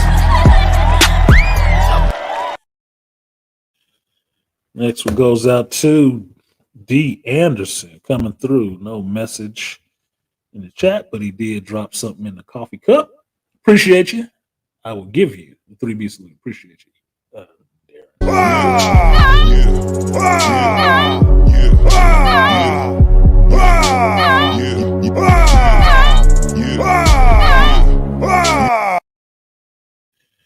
Shout out to I'm Listening. He says, one of my favorite content creators. Oh, thank you. Well, he said thank you, and then I'm saying thank you to the comment. Oh, well, that could be it. Be first in your heart, last on your mind. No. I'm fucking with you. I forgot I had my whole soundboard up there. Thank you. Thank you. Thank you. I'm listening. I appreciate that. I will give you the guts and butts. Appreciate it. Double up, 3 or 4 times. I ain't telling no lies. Run it up. Never let a hard time on once. All right. We're 3 away from the goal. We're 3 on the super chat side. So if you want to donate to the super chat and help the algorithm, help people find this stream, or not this stream, this channel, so I can keep providing interesting geek insight, because that's what I do over here. Geekdom is my calling. Geekdom is my realm. Geekdom is my fiefdom. This is what I do. I may talk about a lot of other stuff while I'm doing the Shop Talk Live, but geekdom is what I'm here for. That's what it is. That's what I do. That's who I am. It wasn't a passive fancy. It wasn't just something on the side that I decided to throw in there. This is what I chose to talk about in the Black Manosphere space.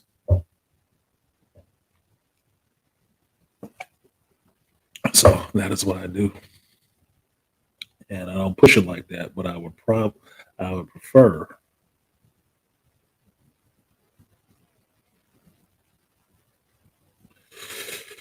to be that spot, that stop off to talk about geek shit in the Black Manosphere. I'm just saying, I have high aspirations. All right, so that's done. That is done. Uh-oh, we got something on PayPal. Let me check the PAL pay.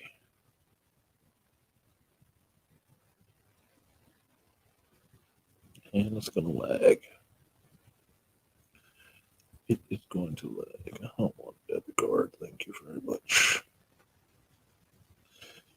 Oh, shout out to Brent Hagley. Appreciate you, Brent. He says supporting the stream. I tell you, PayPal needs to do a better job of being able for us to contact the person and say thank you or some shit. God damn it. But appreciate you, Brent. Brent H for supporting the stream. Prayer hands tatted on my fucking face.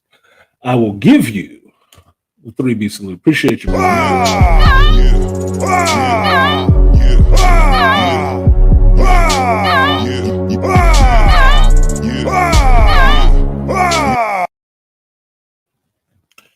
All right, so moving on. There are still need 3 on the super chat side. So if y'all want to donate buck a piece or a dollar, whatever. That'll take care of that part of that. Moving right along, chugga-dug, it's just a fancy train.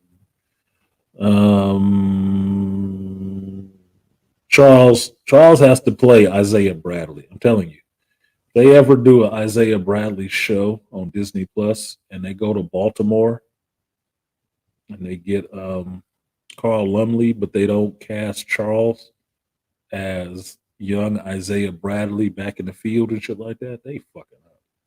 They are fucking up. They're missing a golden opportunity right there. Golden opportunity. Motherfucker right there in Baltimore. You got an official Baltimorean accent, like a legit one. You don't know what you're missing. Yeah, he would seriously be the perfect Isaiah Bradley.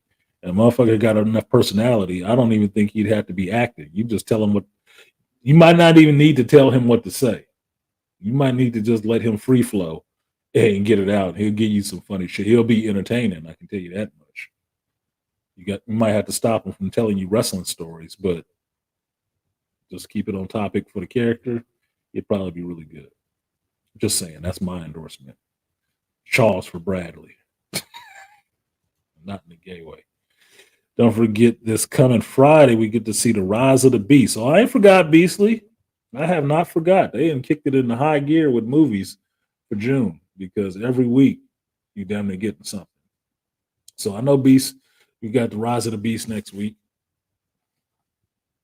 So hopefully you go see it early.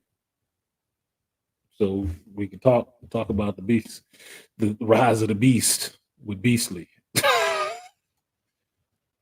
Yeah, beast mode is coming. Beast mode. It's time to maximize, motherfucker. We'll be maximizing Thursday. Did you read Dark Knight's Meadow? Just about to read it. I read through half of Dark Knight's Meadow. It was pretty good. Dark Knight's Meadow got swallowed up with the success of the Batman Who Laughs, to me, because everything pivoted after that. Once they saw the success of that character showing up, motherfuckers lost their mind. Everything was about the Batman Who Laughs after that. And to me, it just went on too fucking long. But what was it, Eternal Dragon or whatever the fuck they were calling that dude or whatever? Dark Knight's Meadow was good. It was a good story. It was a good story. I have that story. I have the single issues, and then I bought the trade because it was a good story. But it's only the core issues. I don't like a bunch of superfluous fucking issues all over the place, dude. I'm telling you, Maximum Clonage did a number on me. Fuck. Everybody get a tie-in issue. I'm not following everybody's goddamn tie-in issue. Because most of the time, it ain't a goddamn tie-in. You get one page of something that was tangentially related to what the hell was happening in the main story, and then you just bought a whole nother comic book for no fucking reason. No, dude. No. Look, if it ain't important, don't put it in their book. They don't need to tie in. Let them keep running with their own fucking story. But it's summertime right now. This is the time where you're going to get crossovers, the big summer-long crossovers that get you to read a bunch of other books. You can go back and read Dark Knight's Meadow right now. Might as well. Might as well. No, Beastly thought that shit was funny, huh? You're going to have to maximize. You know what it is? Or terrorize. I'm just saying. You're either going to maximize or you're going to terrorize. That will be my question to you next Sunday after Rise of the Beast come out. So we maximizing or we terrorizing? I don't know. I'm partial to Predacons. I'm just saying that was a badass name, nigga. Predacons. Like, ugh, nigga, that just sound like problems. Terrorize. Yes. Alcanteki is right. Terrorize. Yes. Fucking Megatron. That shit. Classic, dude. Classic. Megatron said, yes. After everything.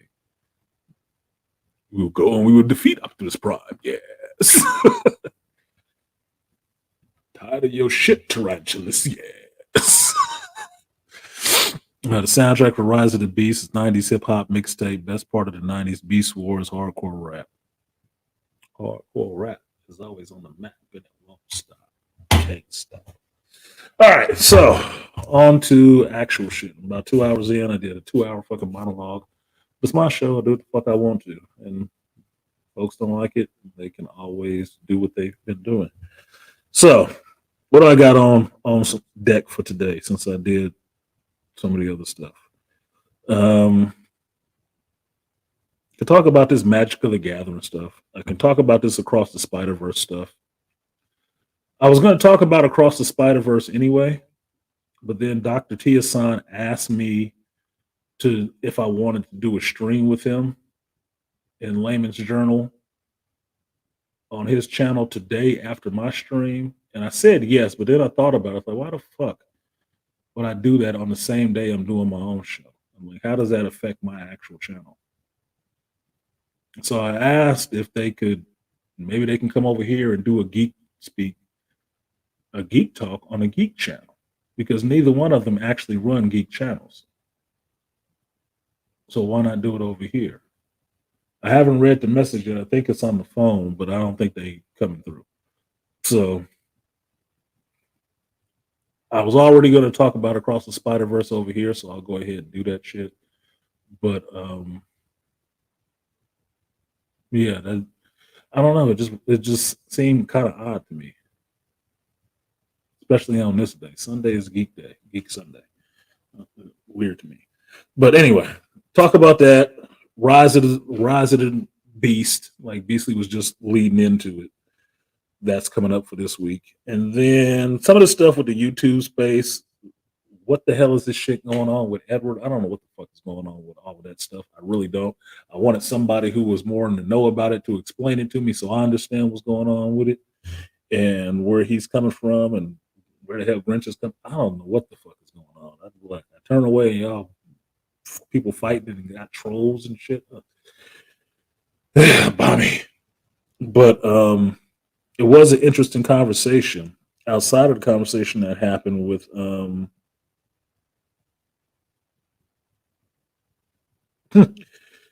men's standards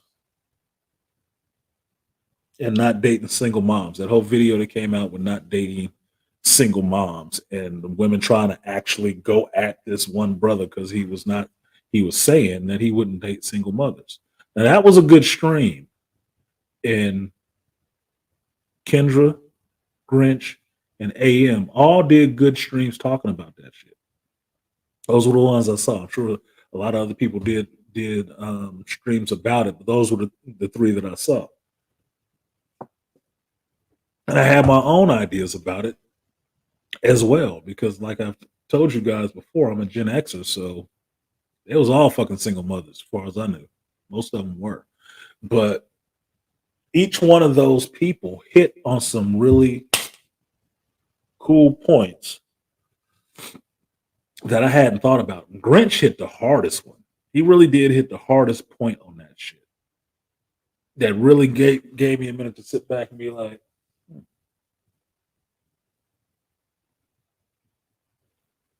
like the lady I'm seeing now is a divorced mom, divorced single mother.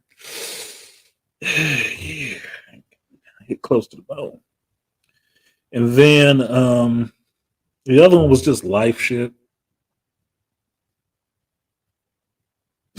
I was trying to figure out for myself why women like concerts.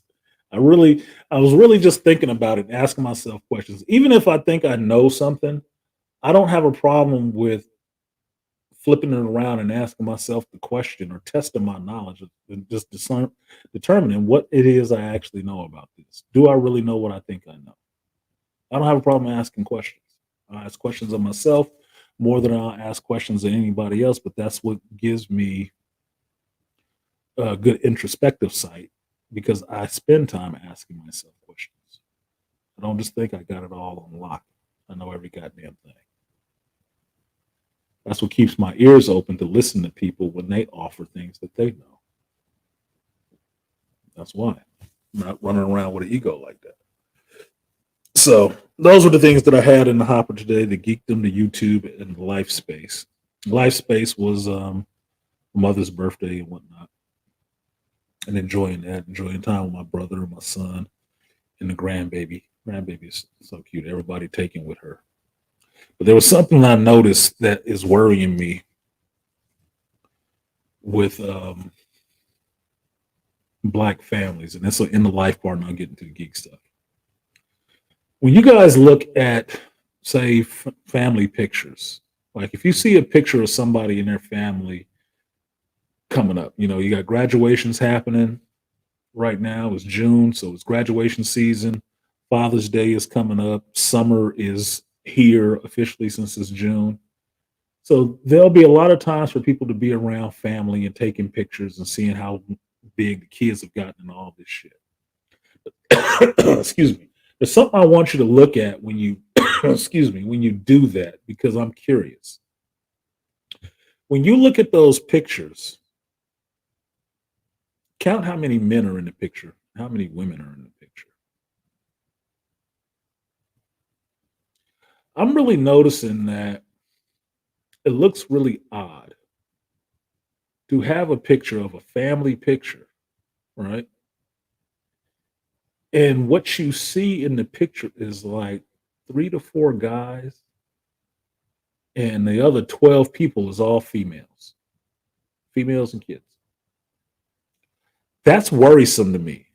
That's really worrisome to me because it doesn't look like that family is going to go forward anywhere. Doesn't look like it's going to go forward anywhere. Where's the legacy coming from?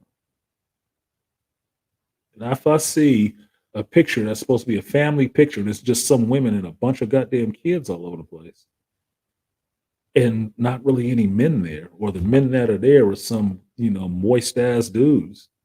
It's like, these are a lot of weak motherfuckers that need to be like, don't get cold. I'm concerned. I see it as being kind of disconcerting in a way, because there is no real strong male influence there. It's not. And that worries me. So I saw this, and I saw somebody else's family picture, and I was really stuck on that. It's like, yeah, it's a lot of people in that damn picture. There ain't a lot of dudes there at all. Where the fathers at?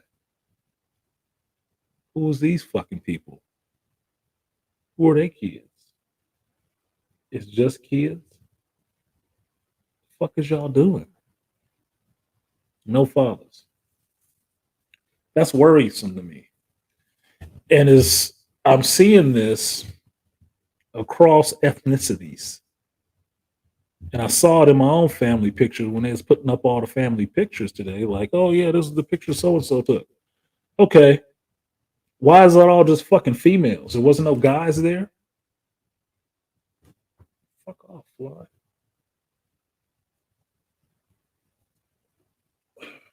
It's like the guys, you got guys in the picture. We were there, but you got the side of our head or the backs of some people's head, but all the females is there. I said, if I looked at all these fucking pictures, all I would see was fucking chicks. And wonder where the fuck all these kids come from. All these chicks and just spontaneously produced all these fucking children. There ain't no men here. The fuck here? It looked like an advertisement for we need dick or something. It looks worrisome to me. I haven't fleshed out completely why it's so worrisome to me, but for me, in the sense of legacy and how the family goes forward, that looks really troubling. It looks really troubling to me, just on an instinctual level. It's something really wrong with that. Something really wrong with that situation. It doesn't look right. It does not look right. I'm a fan of old stuff in history, right? And I like looking at old photographs, old black and whites and shit like that. And you would see whole family pictures, and you would see the men in the family and the sons and all the rest of this shit, right? Their wives, their kids, all the rest of that. That's not what a family picture looks like these days. It does not. It looks like a bunch of women and a bunch of goddamn kids and very few men. And the only men that are there are either fucking cucks or the son husbands. That's worrisome to me. That is really worrisome because I worry about damn kids. So they getting one side of the story forever. Look, man, I live out here in the world. Kids with that kind of mentality that only know how to think like women is problematic, especially if they boys. Problematic. Because now I got to deal with you and try to teach you how to be somewhat of a man or just how to deal with males. It's bad enough to date and deal with women who don't have a good understanding of what a man is, don't really understand how to deal with a man, never had a man in their life that wasn't trying to get in their pants, to all of a sudden turn around and now I got to deal with that shit from another male too. The same energy, pissed off, female, hateful energy in a guy. Like, think of the self-loathing that got to go on for that shit. And now I got to step in and be the pseudo fucking daddy to say, look, man, you can't do shit like this. Oh, no, you ain't my daddy. You're right. Because if I was your father, I'd be stomping your ass out right now. Or you wouldn't be here acting like this with me. I'd have raised you better. So that's why that shit is worrisome to me. All I can see is another generation of lost ass fucking children out there in the world trying to figure it out. And especially if they boys really falling by the wayside. Because society ain't gonna give a fuck to teach them shit. Except what position they can assume.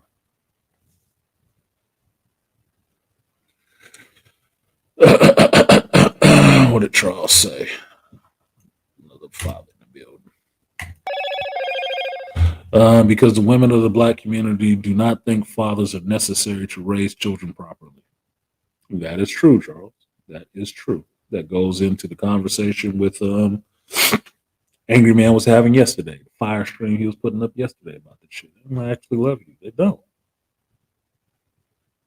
Look, it may hurt your feelings, but look, truth ain't playing favorites to your damn feelings. Just don't.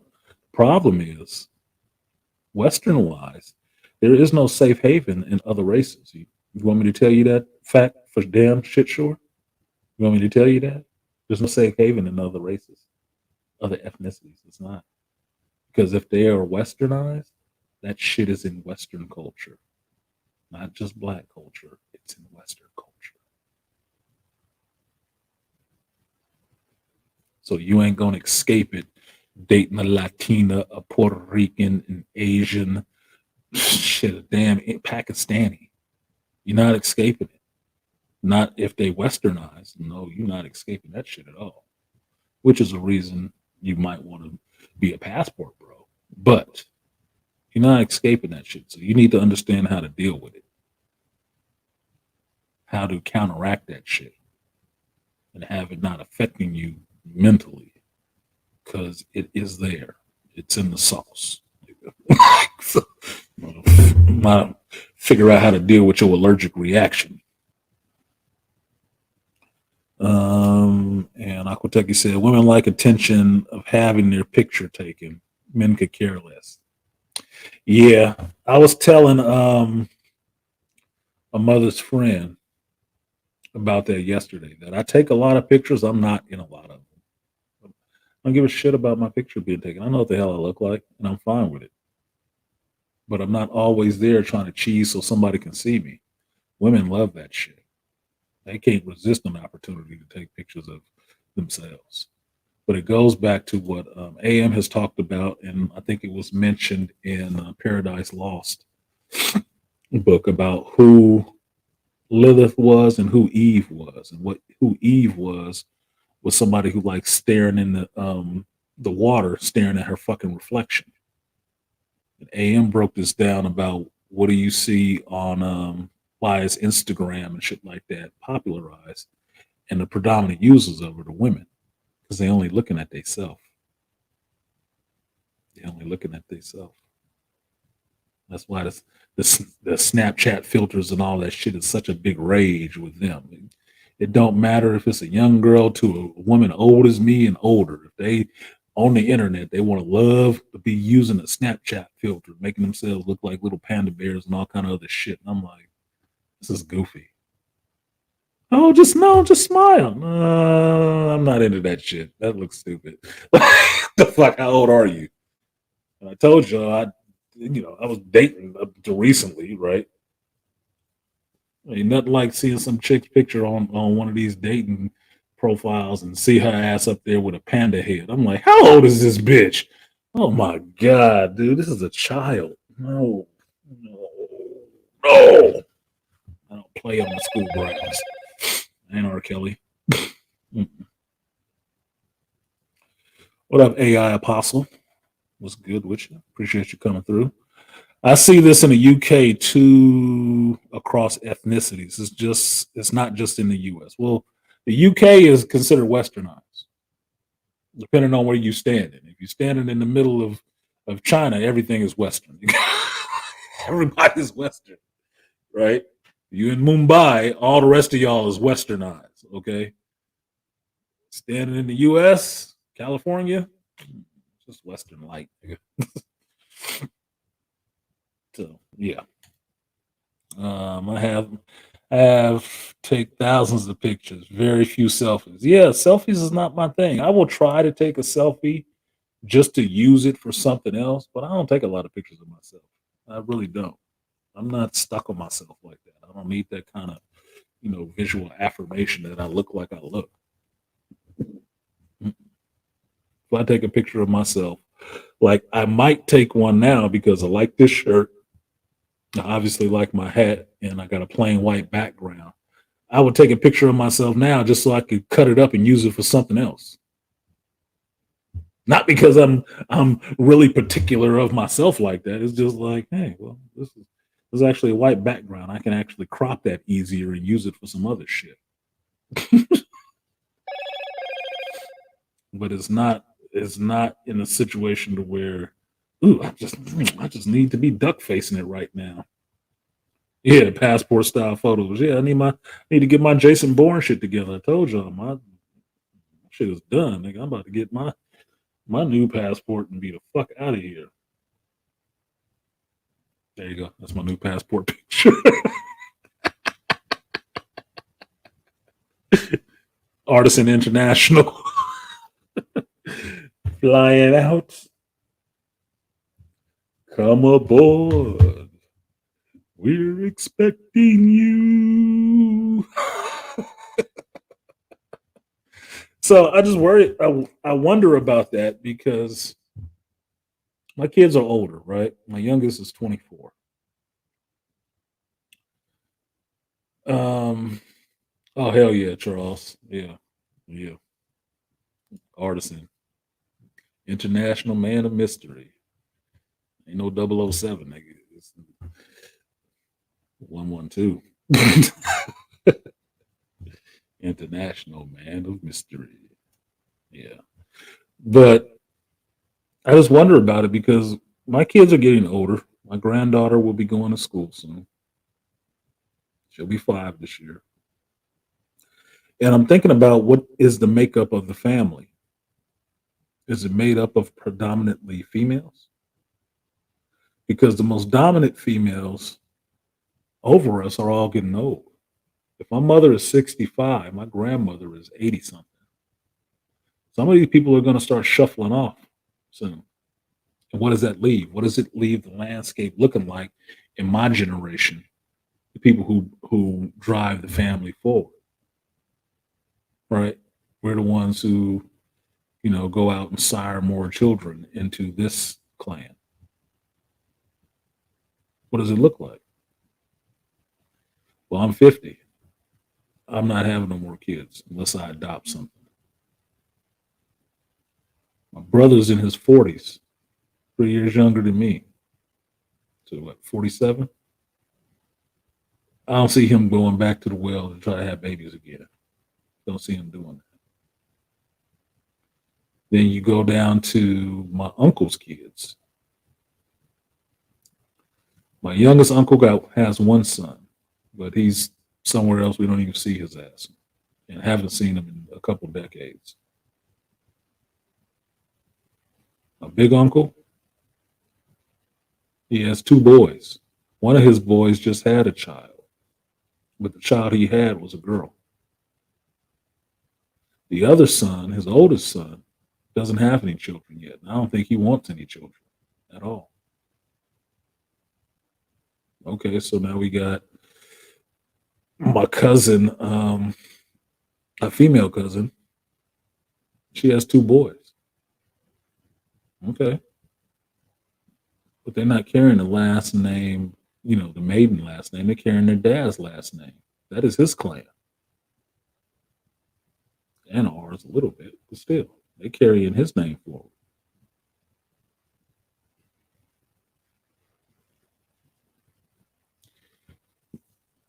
Generation under me, which is my son, he had a daughter. My daughter, I guess she's coming around to having kids, but it still remains to be seen when that happens. Because if you follow the Kevin logic, my daughter 24, she getting past the point of no return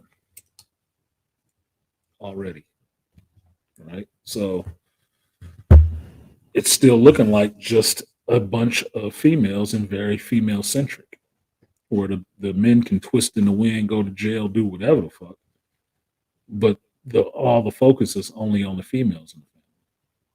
They will be the ones to be able to buy the houses and get the support and have everybody gushing over them and all the rest of that shit.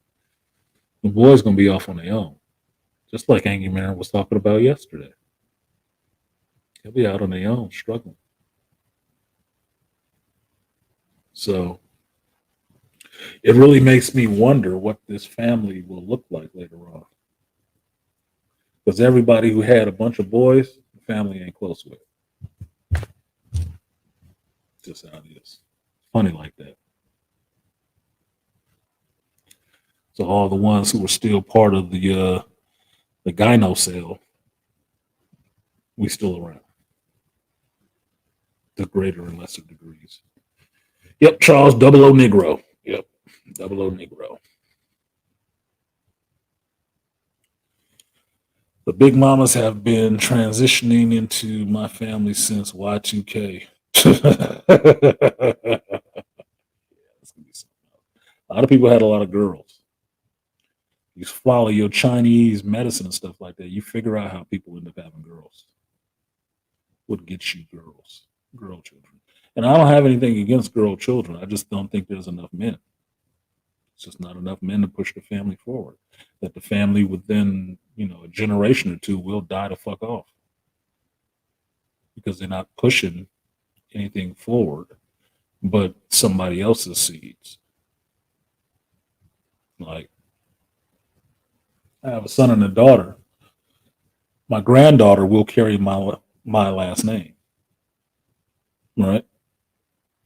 My daughter, if she has a child, won't. They'll carry the last name of somebody else, unless they want to hyphenate it or some shit like that. So that means something to me. But that's what in medieval times, like, House of the Dragon times, why it was so important for you to actually have sons. That moves the family line forward and can sire more children with that family name. In this same conversation, at this same party, like I told you, I was talking to my mother's friend. I was talking to her about her brother. And her brother went through something really traumatic probably about 20 years or so ago, where his oldest son was killed in another city. Just getting grown, just getting out there in the world, his son got killed. And this is the one I told you guys about, where I understand that if you pay a black woman a certain amount of money every month, she will give up that damn child because the money is all she wants. This is how I know that to be fact, because that's what his son's mother was doing. He was paying her money to have his fucking son with him, because otherwise she was giving him grief, and she ain't did shit. but she took that money. Go with your daddy. Now, this dude is an engineer of some type and worked for, at the time, I forget the name of the company that he works for now, but it's still the same job in the same place. When I remember who he's working for, he was working for Ford Aerospace as an engineer. Make good money. Brother took his ass to school, got an education, got his damn degree, got a job somewhere, and has been making a shitload of money since then. He's still at that job. They can't get that motherfucker to leave. Now, in this time, since his other son has passed, he's been married not once, but like, I guess 3 or 4 times. And he got more kids, a bunch more kids. And he got another son, a couple of other boys. And I was looking at his family pictures yesterday. And that's what one of the things was hitting on me. Is like, that looks like a good family. It looks like a good, strong family. You got a couple boys, got a couple girls. Okay, they in the house. Now, from what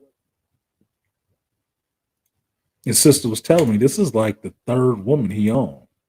And I think she's Thai. Keep knocking out kids. I said, God damn, what is he trying to do? Repopulate the earth? But it sounds funny. But in a way, his name is out there. His children, his seeds are out there. They will be out there. And they will make more seeds. Now, his relationship dynamic is sounds crazy to some people because he has a house in Arizona with his wife and kids in the house. You know, the 4 kids all off doing their things and stuff like that. They're not all grown yet. They're not. They're still doing extracurriculars and shit. But he flies from Arizona to California to go to work every week and stays in an RV up here on his job all week and then goes home to his house in Arizona on the weekend. Now, some people say that's fucking crazy. I'm like, I'm fucking crazy like a fox because this house in Arizona probably big as shit. And he ain't paying California taxes. He come here to get his money and get the fuck out of here. Sound like a workable situation to me. And if wifey cool with you not being there for 5 days out the damn week, what's the problem? She got a big ass house and the kids and stuff to take care of. So who cares if she ain't got, penis laying in the bed next to her every night? Give a fuck about that shit. These people older. They gotta be close to their 60s too. So what? You fucking all the time in your 60s. Y'all better get over that young thinking and grow up. But it's like I've told people before, relationship can be whatever the fuck you want it to be. Marriage is whatever you decide it is between you and the woman that you're with, or you and the man that you're with. It's what y'all decide on. It's not about everybody else and what if they understand it, if they agree, if they think it's okay, if they don't think you getting what you need in it. Fuck them people. Them people ain't married to you. Be some spectators. I better take the Kathleen Kennedy approach. Fuck them people who watch it. All about what the hell I want here. That's where it works. That's where it works. That's where it applies. So if they happy doing what the hell they doing, more power to them. Apparently he can afford to do that shit. That's the other thing. He can afford to have a house, a wife, 4 children, and fly back and forth from California to Arizona just to work. Because he is not telecommuting, my nigga. I'm like, more power to him. Yeah, exactly. I could tell you the KK Gambit. The KK Gambit. You remember the KK Gambit? That is her strategy. She just used it in the wrong place. But if he was using that in terms of a relationship, that's exactly how you're supposed to be. Man, I don't think he's treating you right. Man, fuck what you think. That's my husband. We doing this shit together. I don't remember taking vows with you. I do remember taking vows with this motherfucker. So we gonna rock on. You can roll on. Yeah, fuck your audience. Y'all trying to play to the fans. That's you can see that as the end of every relationship. What did Kevin say? A single woman keep women single. Trying to play to the fucking audience. Fuck that audience. Let spectators spectate. Let speculators speculate. Fuck them. They ain't involved in your situation. The more you involve in the situation, the more it end up fucked up. Name it. Name one chick you name, males and females alike. Name one person you mess with and it didn't work out. Figure out how many people was involved in your decision-making process. Too many chefs spoil the soup. But every kitchen I've been into, I understand there's a chef and there's a sous chef. And that's who's responsible for getting the meals together. Everybody else is on the prep. That's the prep team. You ain't responsible for this meal. You ain't the one putting it through the pass. No. We signing off on this shit. This is what we say go. Your ass is in the cheap seats. Limited responsibility.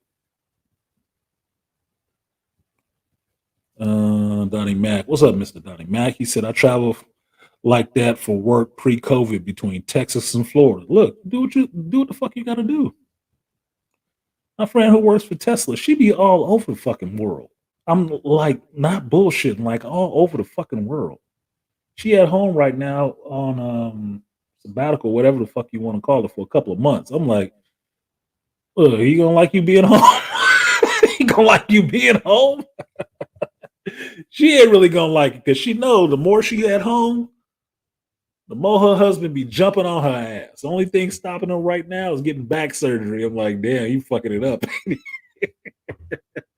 You're gonna have to break him off a good slice so he can be down for the next couple of weeks. He stay on her ass. She can't get home good enough, boy. He be on it. And she's like, just your husband. You better fuck him or somebody else will. But there's worse things than him really desiring your ass. I mean, there's worse things. I mean, what?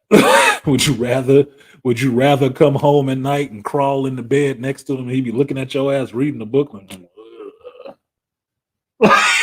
The fuck? You better be happy you roll in the bed and you be like, what's up, girl? Trying to roll over on you. Shit. You better be happy. Thank your lucky stars. They've been together for a minute. Shit, I think they've been together longer than my fucking kid has been alive. Like, for real. And he still want to fuck? Count your lucky stars. Because he still want to fuck you. Count yourself lucky.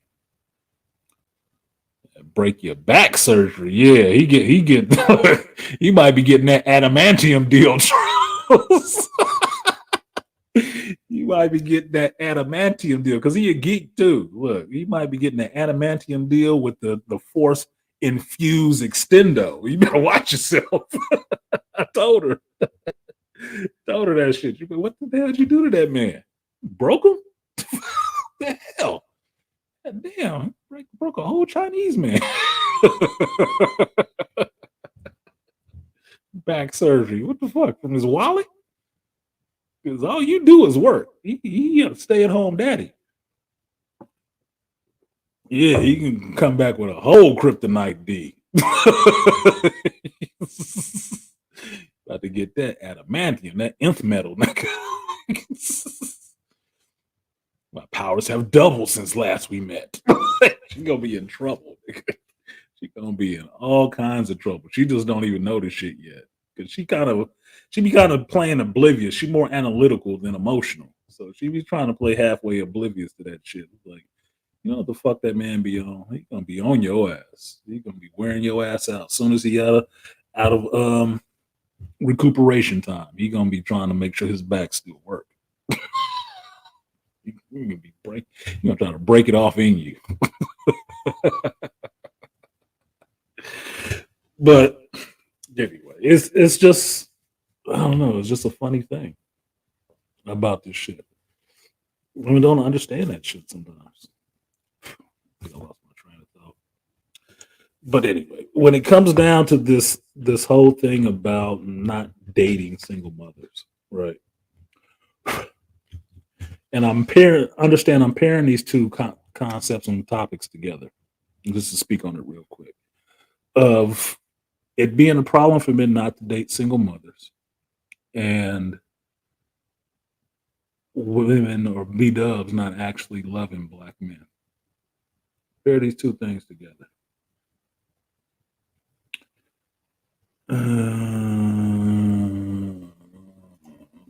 What Charles say? I had to tell a girl that it was so heavy that only way she could lift it was to be.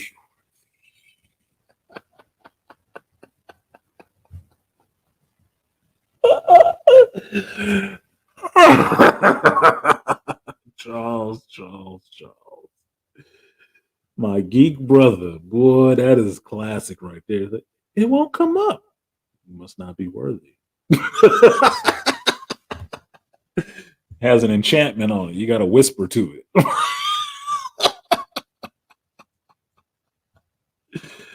You're not worthy. You've chosen poorly.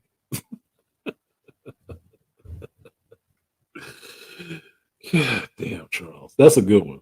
That was a good one. Yeah, Charles on that molding tip. Yeah, it's exactly what it is, boy. Called down the thunder, girl. What up, Ilongo? Savage in the building. Oh my god, that made me laugh too hard, dude. Too hard. I'm gonna have to use that shit. I will give you credit. I won't say your name, but I will give you credit. Not worthy. Try it. Try the power. See if you have the power. She Thor. So anyway, one of the things about the single mother thing is that what up, pragmatic? That I can agree. Listening to that video, the women going in on that guy about him not wanting to date single mothers was stupid. He didn't need to explain himself to nobody about that shit. But this is where I agree with Angry Man, is that a lot of people come through this space and pick up talking points, but they're not tested in using them. It's just a talking point for them. It's not backed by anything, right? Like our currency. It's one thing to repeat a point, it's another thing to be able to explain or defend a point. You have to understand it and know why. Why do you not date single mothers? Why is it a bad idea for you to date single mothers? And I'm saying you can't.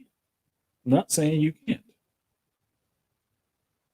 But you have to know why you're doing that, not just because, well, somebody told me I'm not supposed to date single mothers. But why are you not dating single mothers? Now we know why he doesn't do it. Why do you not do it? Not just because you agree. What is it for you personally? Because that's what it's going to be. It's a personal decision. One of the things that Grinch, he did his short stream on it, and he made some killer fucking points. One of the ones he asked, which was just a question, right? And another one was just a statement of understanding you deserve a woman who prioritizes you. I was like, damn, he said that shit. Where is it? Because I was listening to his stream. I wasn't on it, so I couldn't do this. So just to say it again for effect, you deserve a woman who prioritizes you. That is a mic drop situation. Because in general, in passing, we all understand that a single mother's focus should be on her child. That is probably where all her focus is. Work and her child. that if you have a single mother who is more worried about chasing dick or trying to land a man, what kind of mother is she being to that child then? She more worried about chasing dick than that kid. And I told you guys this before. Like a year or two ago, I was single and I was out there dating again. I ran across this fucking chick who was recently out of a relationship with a 3-year-old. She's 40 something years old and she out here trying to date. And I told her she didn't need to be fucking dating. And she was offended. I'm like, why the fuck are you offended? You got a 3-year-old. You ain't supposed to be out here trying to chase new dick around. You're supposed to be taking care of that goddamn 3-year-old. Because what kind of time do you have to be dating? I mean, really? So you mean to tell me you are working, and then leaving your kid with a babysitter while you're not working so you can go out and get your fucking cooch filled out? That means you ain't mothering. You had an accessory. And you got out of a relationship just so you can have some little loose D time. That don't look good. Your decision-making processes is foul and fucked up. Your priorities is all screwy.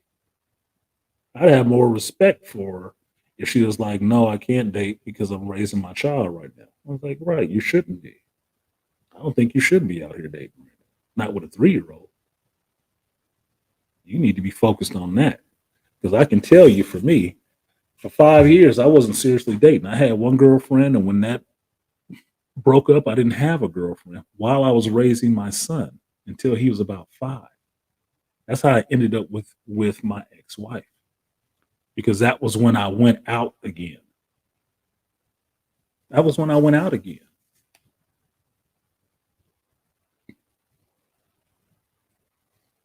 Children, the child is supposed to be the priority, not the accessory. And if you jumped out of a whole marriage relationship with kids and stuff, and you just had a new baby by the last motherfucker you was with that you just walked away from, you, like KS said, should go back to that man. Because I'll jump out there and tell you, I don't think it was an abuse. I really don't. I don't give a fuck what you say. It wasn't abuse.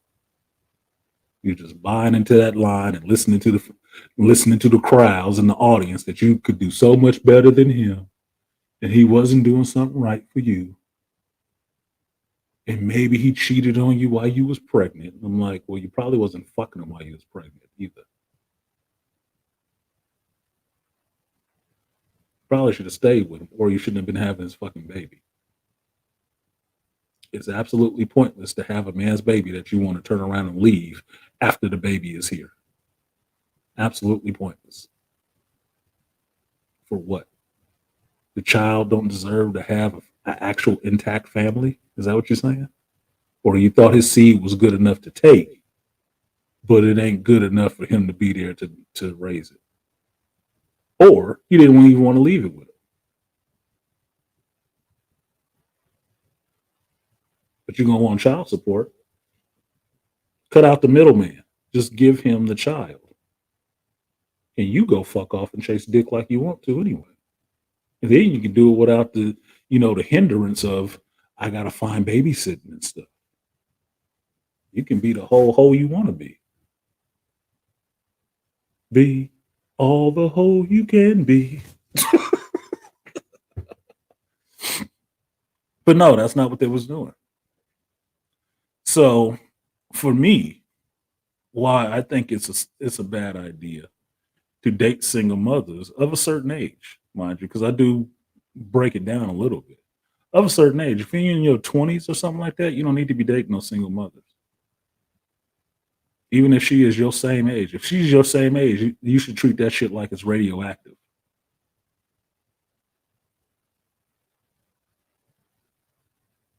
Depending on how many kids she got. She got one, okay, she was dumb one time.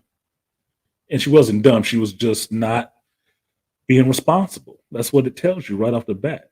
If you don't like to say impugn somebody's intelligence or their emotional bearing and stuff, you weren't being responsible. That's like driving without a seatbelt on. That's all you. If you want to just make it a little softer, she just wasn't being responsible. Put it that way. It would be irresponsible for you to start fucking with her and possibly have a slip up and shoot up the club and have another baby. That'd be irresponsible too. That would mean she was being irresponsible twice on purpose. Now, if you're in your 30s, that's a whole trap. Just a whole trap, nigga. What you think she's looking for? Benefits or child support. Somebody else said, I think it was on Roger's panel, he said single mothers should be used as target practice. I was like, you is a whole ass. You are a whole asshole for saying that. Might be 100% right, but you an asshole for saying that. I couldn't go that far. I wouldn't even thought about that shit. That was funny as fuck, though. That target practice. I'm like, you ain't supposed to be shooting up the club. You're not supposed to be shooting up the club anyway. Oh my goodness. Like it's too easy, right? Easy kills. Like, what are you doing? What are you doing? Play to your skill level. Yeah, it's a whole Admiral Akbar happening over there in the 30s. 30 range, single mom in the 30s. What the fuck you think she want? She gonna want to lock down somebody. Couldn't lock down that first motherfucker. And this is just going on the assumption she only got one child. She might be up that point that she want to settle down before she hit 40. For that wall come up and be closer in the view, in full view and not far off. 40s? How old is the kid? Because if they got a child under 5, maybe let me be fair. Let's just say under 10. Under 10 in your 40s, you need to be focusing on the kid a little bit more. Under 5, definitely focusing on the kid. That means you just got out of a situation with a dude. Like, literally just got out of a situation with a dude, had his baby, and decided you're going to start again with somebody fresh. No, bitch, no. You need to be out the market. You need to patch up whatever the fuck y'all got going on over there so this child can actually have a family. Because if you want to say he was abusive, he was this, that, and the other, tell me how long you was with his ass, and was he that way before you had the baby? If those two are yes, you decided to have a child. That's what it tells me. You did some selfish shit. And I'm going to compound it by walking away from him because you know you got benefit. You good for, in for a penny, in for a pound. You can get what you want out of his ass now. You don't actually need him anymore. Now you can go chase the dude you really want. You need to be persona non grata on that shit. No. 50s? Radioactive. Radioactive. No. They should be grown or out the house already. There should not be some young children still running around up in that age. Could say the same for 40s too, but if she had it at 38, how old is it going to be by the time she hit 40? That's why I say it depends on the kid's age. But no, because the older they get and the younger the kids get, it shows that they have a habit of not thinking clearly. They are not good rational thinkers. They are doing selfish shit just because they want to. And your ass will be the next victim. So then it ain't target practice, nigga. No. I'm not saying you can't fuck, but the serious relationship, you gonna be looking stupid. I know somebody, 2 kids, ain't even 25 yet. No dude, neither one. That is gonna be a hard slog for that motherfucker. it is going to be a hard fucking sell for that person, even young. Even young. Yeah, because you look like a two-time loser.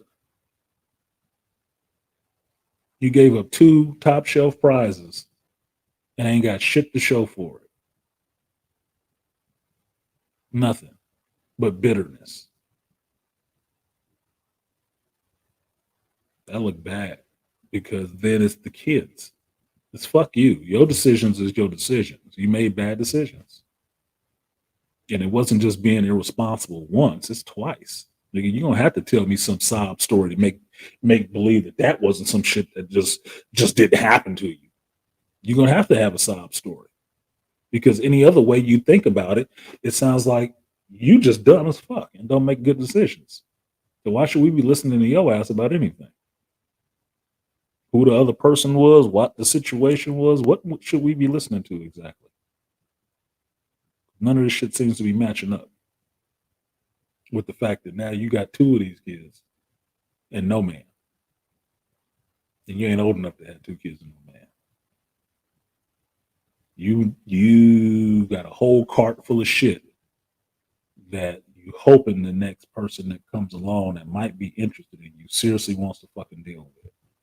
And I can tell you in this day and age, no, they don't. They ain't even want marriage or kids or dealing with fucking females. They'd rather jerk off and play video games, nigga. Less stress, less headaches than try to take on a single mama with 2 kids and a bunch of relationship and interpersonal emotional issues. No. You're going to be settling.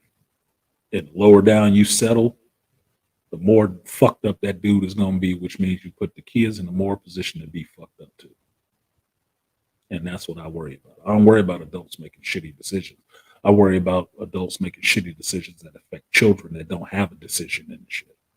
That's the part I worry about. That's the part that concerns me. Adults can do whatever the fuck they want to. Fuck up their life however they choose. I don't care. I care about the kids they fucking up in the process. Yeah. Selfish as fuck, Charles. Yep, SAF. So, from this, you can get that if she is that focused on the kids, if you flip it, she's not just chasing dick, and she really is focused on the kid, you were no priority. This is why I had to tell a woman before about a dude cheating on his wife that was pregnant. I said, well, that'll happen. The motherfucker looked at me like, oh, you don't believe in the Easter Bunny? No. If you are not fucking your husband, you shut down the whole vag factory for 9 months, and you not servicing him in any kind of fucking way, he will still need to be serviced. Told y'all, after a certain age, sex is maintenance. It's not even an optional thing. It just needs to happen sometimes to keep people fucking sane. Just to keep them sane. Unless you try to be, a yogi or a Hindu or something like that, and just abstain from sex altogether. Once you have tasted the sweet nectar, you cannot go back to not having it. It's not even an option anymore. It's like, I think BGS told the story about telling his son to wear condoms. Never do it raw. If you never feel it raw, it'll never be hard for you to put on a condom. It never will be. But if you felt it raw, it's going to be pretty fucking hard to put that bitch on. It feels completely different, sir. I don't give a fuck how thin it is. It feels a lot different. It's like, shit. Okay. I'll do it. Give me goddamn gloves. Fuck. Fuck up my whole vibe. It's hard. You're better off never taking it off. Then you'll never know. You never know the difference. So after a certain age, sex is something that you have to give up. That's nothing that you can withhold from your man and think you're about to have a relationship afterwards. Especially in a culture where all relationships are based on fucking sex and sexual fidelity. I said this before after I was divorced. If sex break up your marriage was completely based on sex. If sex breaks up your relationship was all based on sex. That's all it was based on. Because it can't be broken by something it wasn't built on. That wasn't the foundation of it. If the foundation of your relationship was on trust, an affair would be something that y'all would work through and get the fuck over. But if it was based on sex, an affair will end it. Because that sexual fidelity was broken. Oh, he wouldn't put his dick in another woman. Oh, like the bitch before you showed up? Or how you got him? Or that one night y'all was having a good time partying with that other chick? Oh, you mean like that? Oh, so this one was the problem. Okay. Explain that to me.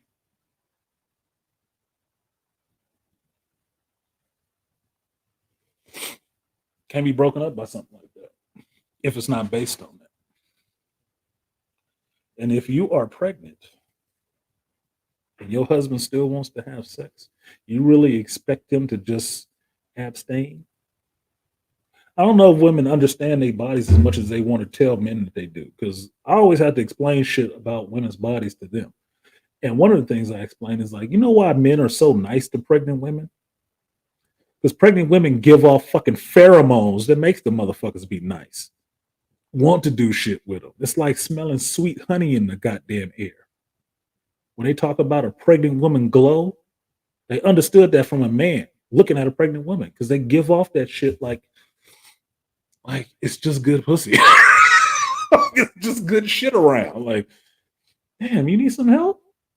Yeah, I'll help you out, whatever. It ain't even your fucking baby, nigga. They give off pheromones to make people take care of them, want to do shit for them. They do. I've witnessed it. So you got this man that wants to do all this for you and just be all up on you because you smell like sweet nectar to him. Got his nose open, his Johnson standing at attention like none ever. No, I'm not gonna do it. Somebody is. This is like the oldest phrase in the world. If you don't do it for your husband, somebody else will. That's the oldest phrase in the world. And if you're uncomfortable for that, then you need to be figuring it the fuck out. Because I told y'all a joke that I saw about what do you say to a man? What do you say to a woman that has a husband and is 8 months pregnant and the husband just drinking pineapple juice? She a smart ass woman. Why is she a smart ass woman? Because she's making sure her husband ain't got to go look for nowhere to get that shit off. And he gonna keep it sweet for her. That's why. Because you still need to do your part with your man. Call it what you will.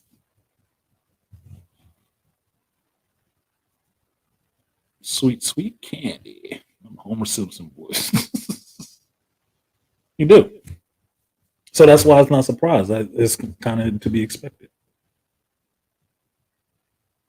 The shitty part comes in where you don't actually love men is that you get to the part where you understand, I don't want to do nothing for him. Any opportunity I can not to do for him, I'm going to do that shit. But that gets into your selfishness and that you don't really actually love this motherfucker. Just don't. It's what it is. Hello, boys. I'm back. What up, no one? Yeah. Like, share, subscribe, support the stream if you feel so inclined. I'm going to get off of this and get to the geek shit because I lost some people. They finally got tired of waiting for the geek stuff. Well, I got tired of waiting for the last 3 people, too. It's a give and take, motherfucker. I got a goal. Goal has not been reached yet. 3 people shy. and you already got 3 hours.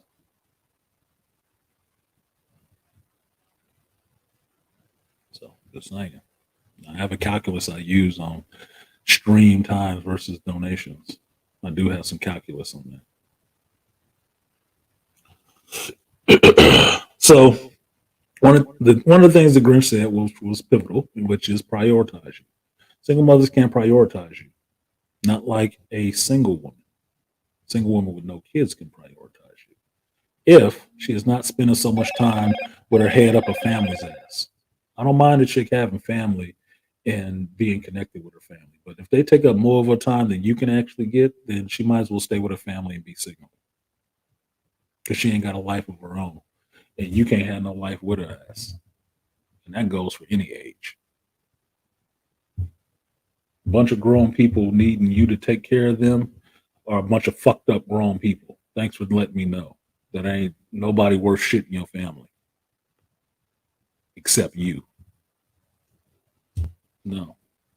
Grown people should be taking care of grown people business and themselves for the most part.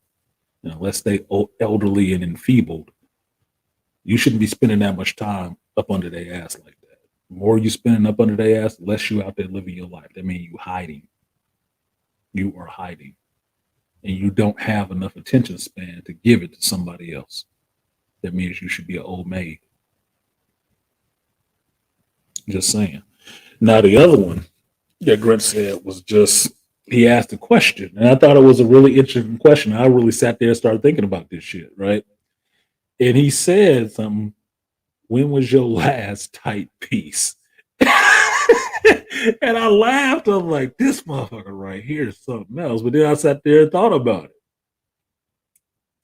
When was my last really tight piece? Been a minute, nigga. It has been a minute. Like several minutes. What up, Gerard? He said he just finished Spider-Man. Awesome. You perfect time for the conversation there. Been a minute. I really thought about it too. I really sat back and thought about it. Like, no. It's been a long time. And fuck, I could think of it in this sense. The last one was when I was in my fucking 20s. Because everybody else, from my 20s to my 30s to my 40s and 50s, or 40s, not 50s yet, they have been single moms. They had kids, or at least a child. They had a child, not kids, child.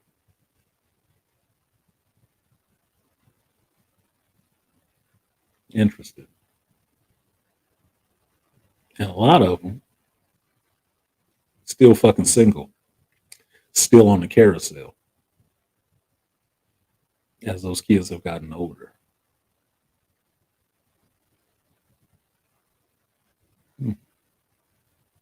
That's a lot of bodies, nigga. That's how I look at it. That's a lot of goddamn bodies.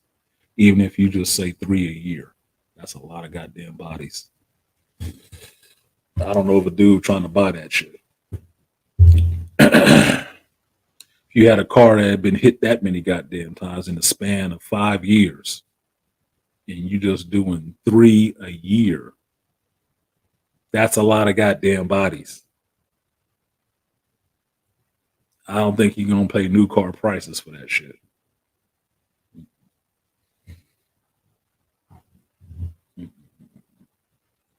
So no, it's a personal choice. I don't believe in shaming men for their personal choice. If you can't shame the fucking female for her personal choice of saying, I want somebody with a 6-pack, 6 feet tall, with a 6-inch dick and 6 figures on his bank account. What the hell are you bitching about? You don't want single mothers. There's other women out there. Everybody ain't single mothers. Duh. That just mean you out of the pool. Get out. You don't want to? Well, you should have made better fucking choices. Because men have to live with ours. Why shouldn't you have to live with yours? You still want the benefits? Fuck out of here. Like valid points made all around on those three streams from Grinch, from AM, and Kendra. Valid points from three different perspectives. And it was all valid. And it all really got at the chick for even having the audacity to have an attitude because the dude said, I don't want to do this with this type of woman. So fucking what? She only felt some kind of way because she was one of those. Because she knows the tide is turning on them being able to have free reign over what these men do and where they at with them, who they can get. They don't like that. Women, the funny part about women is they want to believe they have all the options in the world and men have none. When it's actually the reverse. Men have the most options. We just don't execute. Women have the limited options because you're the only ones on the time clock. We are not. And I pointed this out recently. There's a story in the news right now that proves this point. Did anybody see what is this chick's name? Let me see. Let me look at what her name is again, so I can pronounce this shit correctly. Unless I lost the article. Get my face off the screen. I don't know what the hell I look like. Damn it, the article is gone. Motherfucker. So annoying. It'll sit up there forever. Then when I want the article is not there. Fuck you.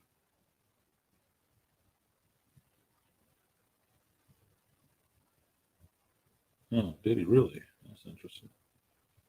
Anyway, story is that Al Pacino has a 29-year-old girlfriend.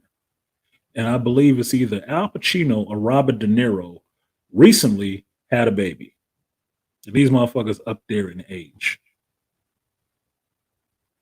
Shout out to Gerard Butler. Appreciate you, Gerard, for supporting the stream. Now I am 2 away from the goal for the Sunday sermon. Yes, sir.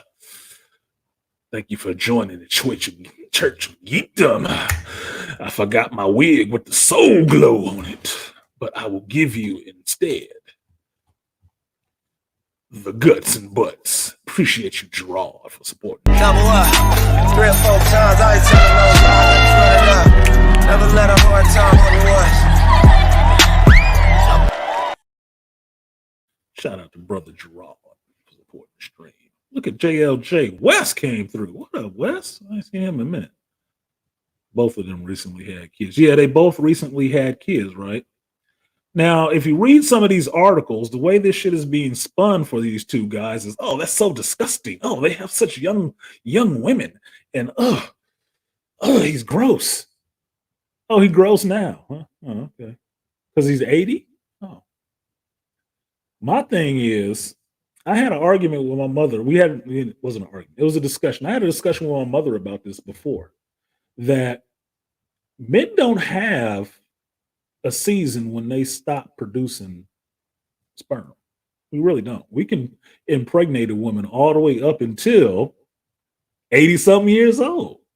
You can be on your deathbed, have sex with your nurse, get off a good one, and as long as you got one motivated swimmer out of them billions of motherfuckers, she will get pregnant.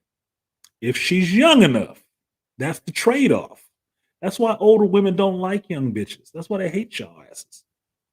Because you represent everything that is no longer available to them. That's just what it is. So discussing this with my mother, who was like, oh, maybe he just got an old semen. That's not how it works, mama. That's not how this shit works. As long as you got some viable eggs, he can impregnate you. That's why in some ways it makes sense for younger women to get with older men. Why? Because older men can actually afford them the lifestyle that they say they want at that age. And as long as she's young and youthful, he can have babies with her and perpetuate his family line, even on his deathbed. Even then. An 80-year-old man with a 29-year-old chick, I'm thinking one or two things. He either got money or he got gay. Al Pacino, he probably got both. Probably got both. So everybody looking at her like, oh, that's gross. Why is it gross to you? You ain't got to suck his dick. Who says she even doing it? Outside of the fact that she had a baby, she could have been artificially inseminated. Nigga, you don't know what the fuck was going on. But she gave him legacy. He was able to pass legacy through her ass to come out of her. That child carries the Pacino name. So it is now bound to all the Pacino fortune. The kingdom of Pacino is now his. Male or female. Till she gets married. If it's a girl, till she gets married. Same thing with De Niro. As far as I know, De Niro likes sisters. If George Lucas get his little chick that he got pregnant, there will be another Lucas, and they will be a little darker, nigga. Hopefully it's a boy so they can call his ass Mace.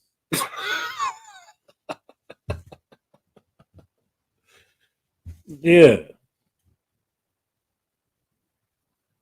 Al's the one who had the baby. Al Pacino was the one who had the baby. I don't think that's really gross. And everybody that reports on this in the article. I mean, I read an article where the writer of the article said yuck or ooh. I'm like, what? Are we reading somebody's fucking tweet? That's not journalism. That's an editorial. Ew. Ooh. What is gross about two grown people getting together? What the hell is wrong with? What children are in these writing rooms? Get the hell out of here. Reminds me of that movie Robert did with Zac Efron where Robert pulled Aubrey Plaza. Look, it sucks. Yeah, exactly. Y'all, you see, Aquateca got me. Mace Lucas? The force would be strong with that one, wouldn't it? Wouldn't it though? Look, he could be Mace Luke Lucas. Come on, man. Or he could be Mace George Lucas. Or George Mace Lucas. It don't matter. It don't matter. If he felt like getting that done, he could. Long as the chick wasn't too old, it had some viable eggs. Because I don't know if y'all understand what menopause or anything like that is, but that is when the women's body, the egg factory shuts the fuck down. They pull the switch on that bitch and all of that stuff shuts down. It goes dormant. It's not coming back. Smokestacks still blow some shit and they still get hot and all the rest of that. But that's when they go through their own personal summers and want to have sex like a teenage boy. Because the estrogen levels at and the testosterone levels of when bitches start getting mustaches and chin hairs and shit. You don't need these problems. That's why. A body goes through that imbalance of shifting to become level because it's not just producing estrogen, which makes you want to, produce children and eggs. It says, we don't need this shit anymore. We are done. Factory is closed. There is no longer any offerings at this place. Limited time only, going out of business. But guys don't have that. Don't. You might have a reduction in your count, but you always got motivated swimmers.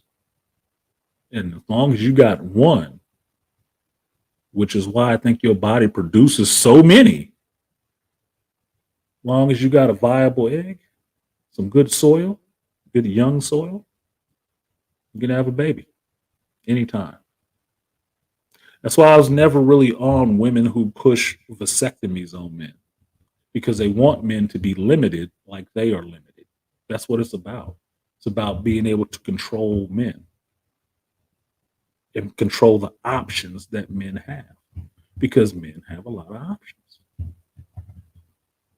When you see women getting pissed off about passport bros, what do you think they're crying about?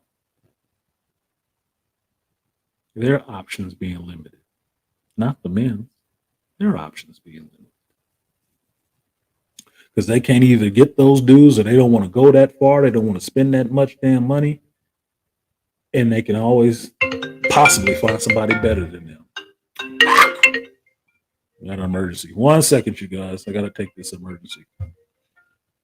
Do, do, do, do, do. Hello.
Um, Sharkeisha Anderson and moderators.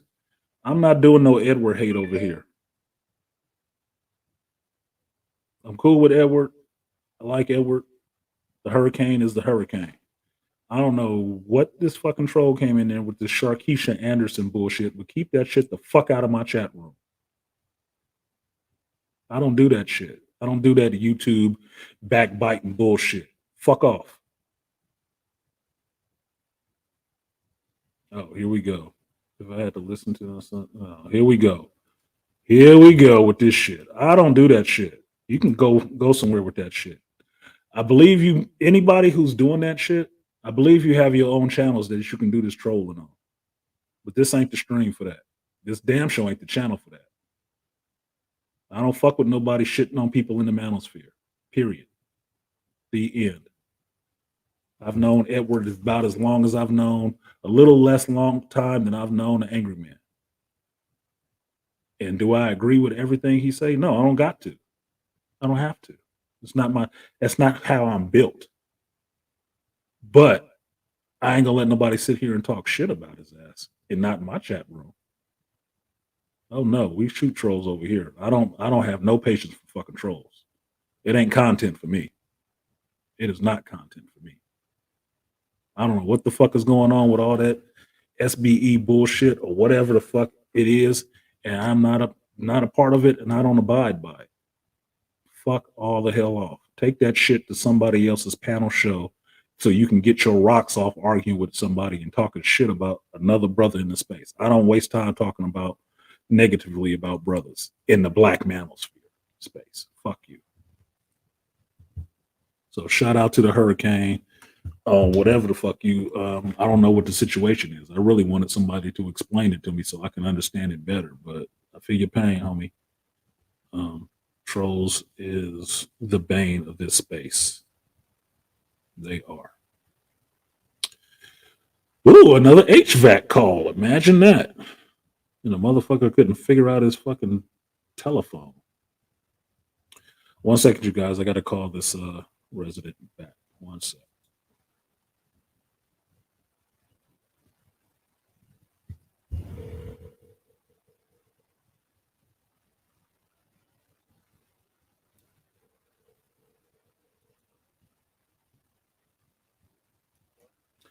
Hello, this is Antonio from Travis Family Homes.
I will say this, moderators, please, when you see shit like that, I know we don't get a lot of trolls over here because I'm not that popular, but shoot them on sight. You ain't got to wait for me to do it. I'm like, you got a standing kill order on all trolls and idiots. Thank you, Charles. Standing kill order. That shit needs to be stomped out immediately. And don't worry, I don't have a huge block list, and I ain't digging nobody out. Because I think if you made it to the list, you deserve that shit. You fucking earned it. It wasn't a mistake. So fuck your life. Get their asses the fuck out of here because I don't do that shit over here. I support brothers over here, especially brothers in the black manosphere space. I'm not doing that shit. I don't waste no time talking shit about other content creators, and I'm not gonna let nobody else walk into my house and start saying this. The hurricane's a motherfucker. Nigga, what? Not in this part of town. You just shut the fuck up. No. That's not how I fucking roll. Not how I roll. 1 second, y'all. I heard my whole government and shit. 1 sec. Well, I'm gonna put this note in because that is an HVAC call. HVAC is not working and it's hot outside. HVAC season, gotta love it.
Yeah, basically get the whole sword station on alert. Nigga, you see him coming in, shoot.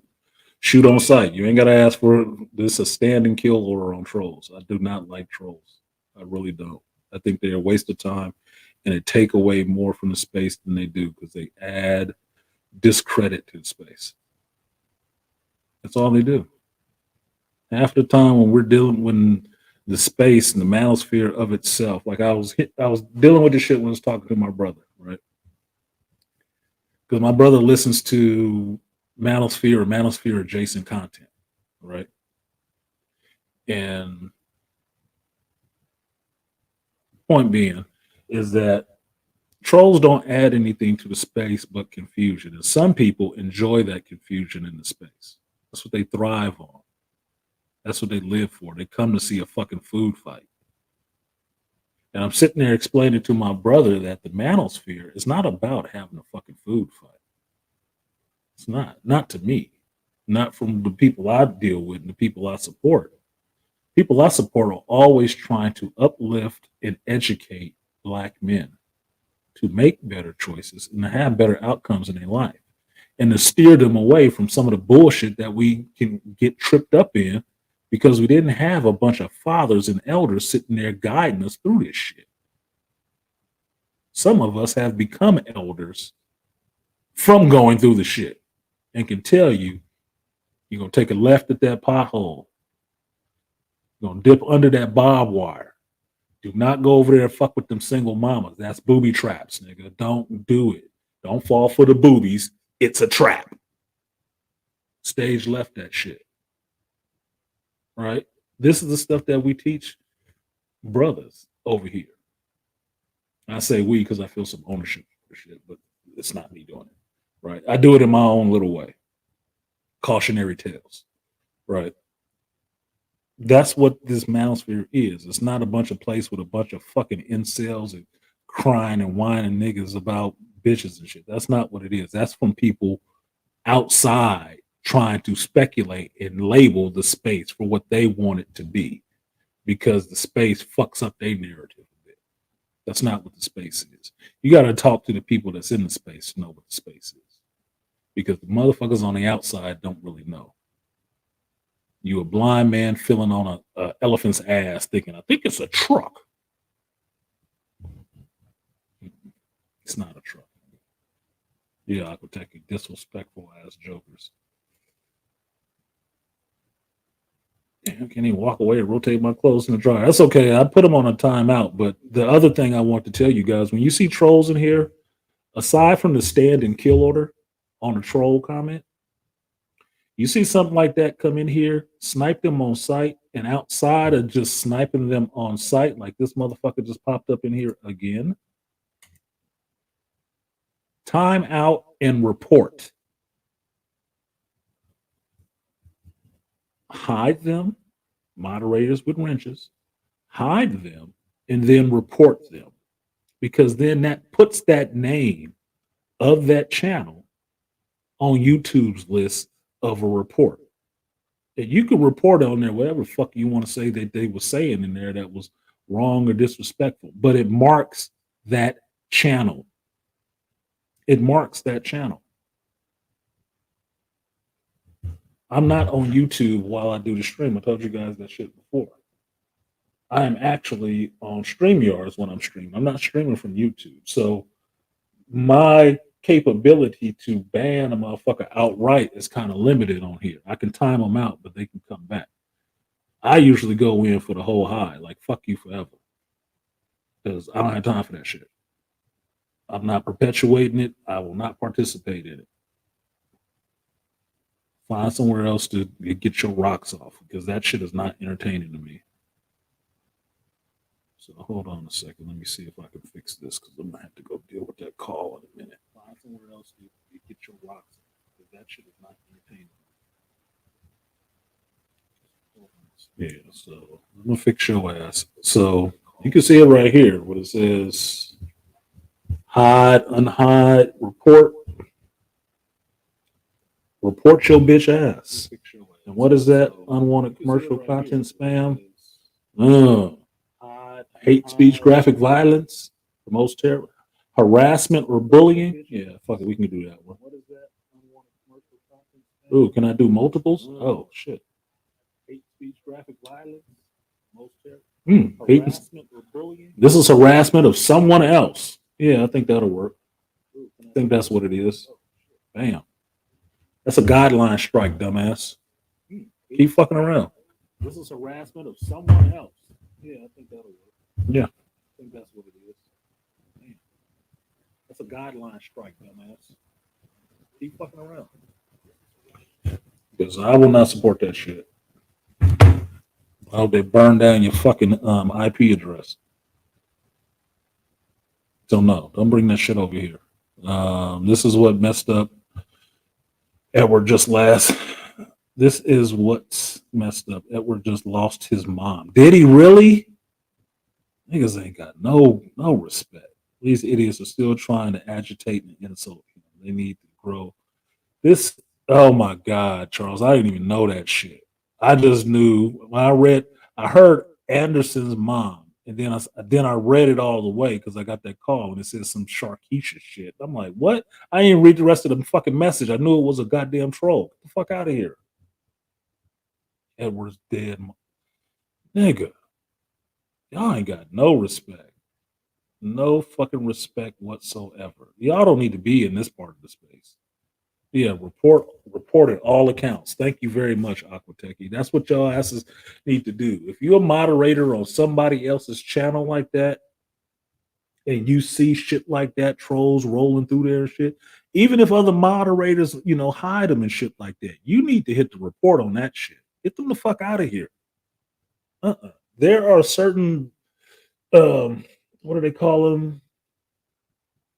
Provocateurs, something. I forget the other word. Provocateurs who like to come in here and start shit in the space, and they always pick on the same people.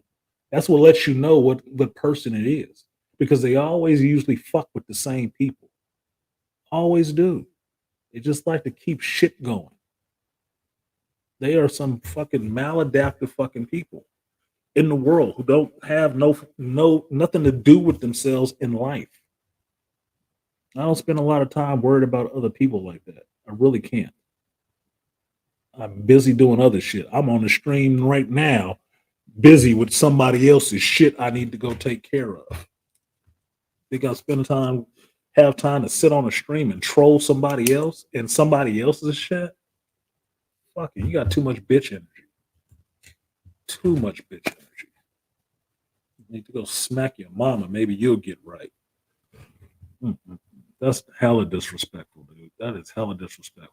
I really do believe, too, if people was actually getting their ass kicked in real life for some shit they said online, you'd see that shit cut the fuck out. You really need that ending scene from Jay and Silent Bob Strike Back, where they keep showing up at people's houses with the printout from online and what the fuck they said. It's like, did you say such and such on this day in this chat room? Is this you? Yeah, I said, Bye! Then you cut that shit out. Or try to make yourself Instagram famous for filming yourself getting your ass kicked on your front lawn. And thinking it's going to be your 15 minutes of fame. Like, yeah, and I called the police and we're going to have a whole lawsuit against you. My master plan is complete. Dumb motherfuckers. Crazy asses. Y'all need some counseling. Some serious, in-depth, long trip on a short couch counseling, nigga. Probably a lock-in facility. I know some white women who would love to have you. You might even finally get some pussy. You talk to her, right? But that shit should not be tolerated at all. Nothing wrong with piling on trolls? No, there's nothing wrong with throwing another troll on a fire. Fuck them. They do it to themselves. So, I don't think Edward will see this shit, but I know he's taking his break, but fuck them for that. I didn't know his mother had passed. I didn't know his mother had passed. That's some low down shit. Some low down shit. Anyway. I got about 25 more minutes, and I have to get out of here and go take care of this person's AC because while it is really cool in here, I don't know how hot it is outside. It's probably fucking 90 degrees. Watch. Probably only 80. Motherfucker crying. You can't get 53 degrees.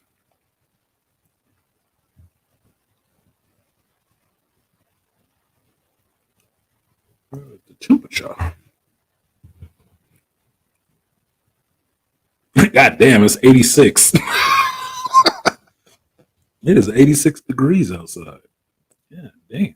He probably baking his balls. Trying to get it down to 53. It's not going to 53. You ain't getting to 53. It'll be 53 tonight. Not right now.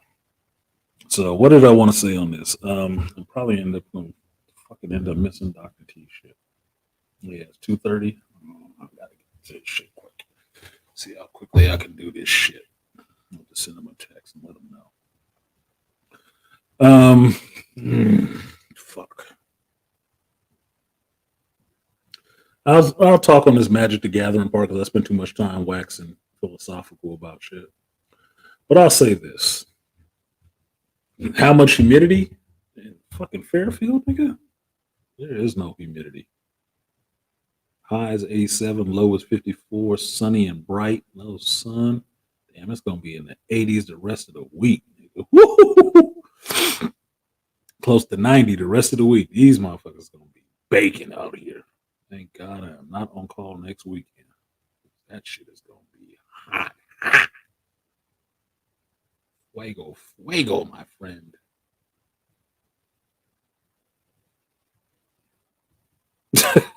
Well, this shit have said feels like 86. Nigga, it is 86. UV index number 8, very high. Yeah, you will spontaneously combust. I know some pale ass person right now is probably dying outside. Humidity is 37%, Aquateki. 37% humidity. That ain't humid at all. And we got a little low pressure. Ooh, it's going to be sitting on them. Visibility, 25 miles. I don't know where you at.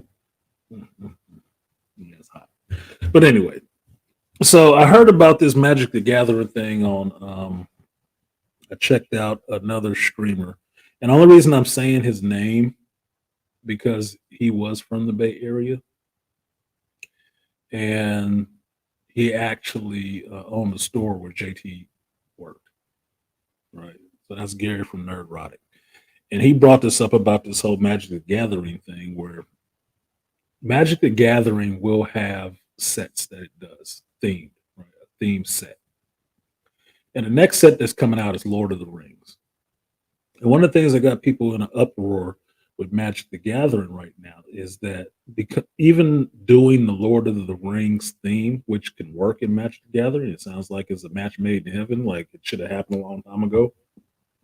Because playing Magic the Gathering is just like watching the Lord of the Rings movie, just playing Magic, right? They went in and they changed some stuff in it. And one of the things they changed in it is that they made Aragorn black. Now, that's kind of fucked up in a sense, but it's not unexpected. I'll tell you why. For the last few years, for at least the last 6 or 7 years, Magic the Gathering has been changing the way they do things and trying to bring in a more female audience. Now, you can call it being diverse or whatever, but it was really subversive what they did. And what they did is they started getting rid of all the real male characters, the male planeswalkers and stuff like that. They kind of start falling to the background. And they start pushing up the female planeswalkers more. They started making new planeswalkers. And a lot of them that they made were just more female characters, just more female planeswalkers. Now, I mentioned this to you guys before, that it was something I was paying attention to that was kind of, disconcerting to me. But This magic is just happening because if you look at the last 6 years of sets, the main image of the set is usually a chick. It's usually a chick. What happened is that Magic the Gathering, Wizards of the Coast start getting diverse and throwing a lot more people in to that group that were, you know, have those alternate lifestyles. And do I have a problem with that? No, I don't. Like I told you, you live how the fuck you gonna live. I don't give a shit, really. I don't. Just don't tell me what I need to believe and what I need to be saying, and we all good. But what that did was it start shifting how they made this game because they're trying to make it to sell it to women. Now, during the pandemic, it really worked because people were stuck in the house. Because they were stuck in the house, it was limits on what they can do. Well, Magic the Gathering picked up. Now, where you can see the rise of Magic the Gathering Arena on the mobile app and stuff like that, or on the computer that people really got into and playing, people who had Magic cards at home can usually convert somebody into being a Magic player just from playing the shit with the family, because it's a game that you can have endless hours of play on, for real. Once you learn how to play that shit, you can play that shit all day and never get bored, nigga. Never. Because you can always, like a tuner car in Fast and the Furious, you can always tune up that deck and change it into something else, put some new spinners on that bitch and get out there and really, I live my life one game at a time. Like one hand at a time. Right? It's magic. Now, because they've had all these people with these, diverse lifestyles come into Wizards of the Coast because they all looking for a place to fucking, congregate. They're already fucked up comic books, already in your movies. They want your tabletop games now too. They've been wanting. This is where they are. Magic the Gathering is the granddaddy of these tabletop card playing games. It is. They're there now too. And this is what you see. Now, don't think making Aragorn black was like somebody throwing a bone to no black men. That's not what the fuck that shit was. It's not. It was not throwing a bone to black men. You know how I can tell? I can tell you in one way. Cough the hammer. Cough the hammer. If you don't know who Cough the Hammer is, if you've seen any of my older Geek Speaks where I was trying to teach Artie Ibmore how to play Magic the Gathering through a stream, and I was playing with my boy Anthony and his wife Leslie, Cough the Hammer is the planeswalker that's on that thumbnail. It's a black dude. They made one card for his ass. One. Because he's black. He's a black dude. He has not got a new card. He has not got a new version of him. Nothing. One card and you barely see his ass. And he's a good planeswalker too. All the rest of these planeswalkers, especially all the female characters like Liliana or Nissa or Chandra, they fucking love Chandra. They have at least 5 to 6 different versions of that goddamn card. Of that character by itself. Cough the Hammer. One. The only other black male planeswalker, Teferi, I think he only has like 2 or 3. Because he's in blue. Not that aggro red.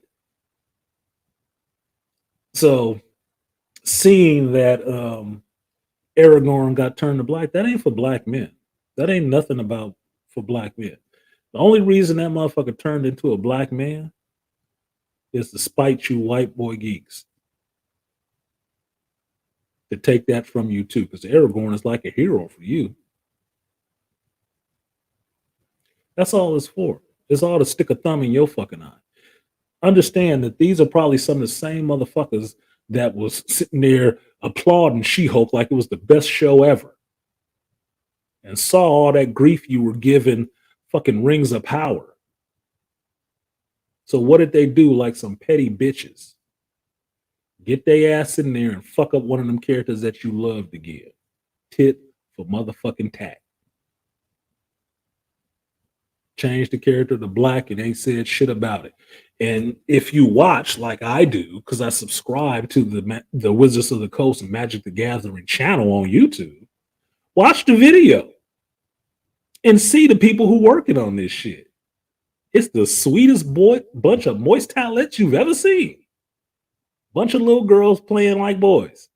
Like, oh, well, like I'm not surprised that this person is here. Interesting. So don't think, and mind you, most of these people is all Caucasians. These are all Caucasian people. They didn't do that shit for black folks. Black folks have been playing Magic together. You know, as geeks and nerds. You know, people like me who got a box of Magic cards sitting in my backpack in my car right now, waiting for a game, waiting to unleash some shit on somebody, cocked and ready. Always have. Never gave a fuck. Card art is beautiful. It is. But you get all kind of people on the card art. Asians, white folks, black folks, mer folks, ghosts, spirits, all kind of shit. Because the ethnicity don't matter when you in the mythical realm, nigga. Don't. It could be elves, they could be some other shit. They can be all green people. Doesn't matter. But somebody doing this, Black Aragorn, that's the fuck with you. It ain't about black folks at all. It's about fucking with you. Apparently, a bunch of Caucasian women don't like Caucasian white men. Well, that's not surprising since they lesbians and shit. Why do they keep congregating in male-dominated spaces? Funny, right? It's like an alcoholic spending all this time in a fucking bar. Stupid. But that's what it is. Now, do I like it? No, I don't. Look, I like Viggo Mortensen. And in my mind, for Aragorn, looks like Viggo Mortensen. It does. But I don't think they were getting Viggo Mortensen's license to put his face on that shit. I don't think they talked to Peter Jackson or Jeff Bezos. But I don't have a problem with Aragorn being a white dude. Because that's what the fuck Aragorn was. I didn't write the story. Tolkien did. And like we know, for most people, they write from their perspective. All the goddamn characters are going to be pale. Because Tolkien knows what it's like to be a pale person. Doesn't know what it's like to be a black person. So that's not his residual self-image that he would just project into these characters. It's not. Do I have a problem with it? No. I do have a problem with them doing that shit. That's what I was not liking. Is the constant downplaying of the men in Magic and elevating all these women. You didn't need to do that shit. We played all these characters. You didn't have to start killing them off to get them out the way. So you could just make more female characters. Same vein, same color, same suit, same man. Like, come on, man. You could just kept this other character. Or sidelining the one only other black character. You don't need to do that shit. So I don't agree with it. But I would ask you, look at the video. Go on Magic the Gathering on YouTube and look at the video talking about this shit, how they all hype for this shit. And look at who you see promoting this shit. Look at what their positions are. These are the people who signed off on that shit. And ain't none of them black. None of them.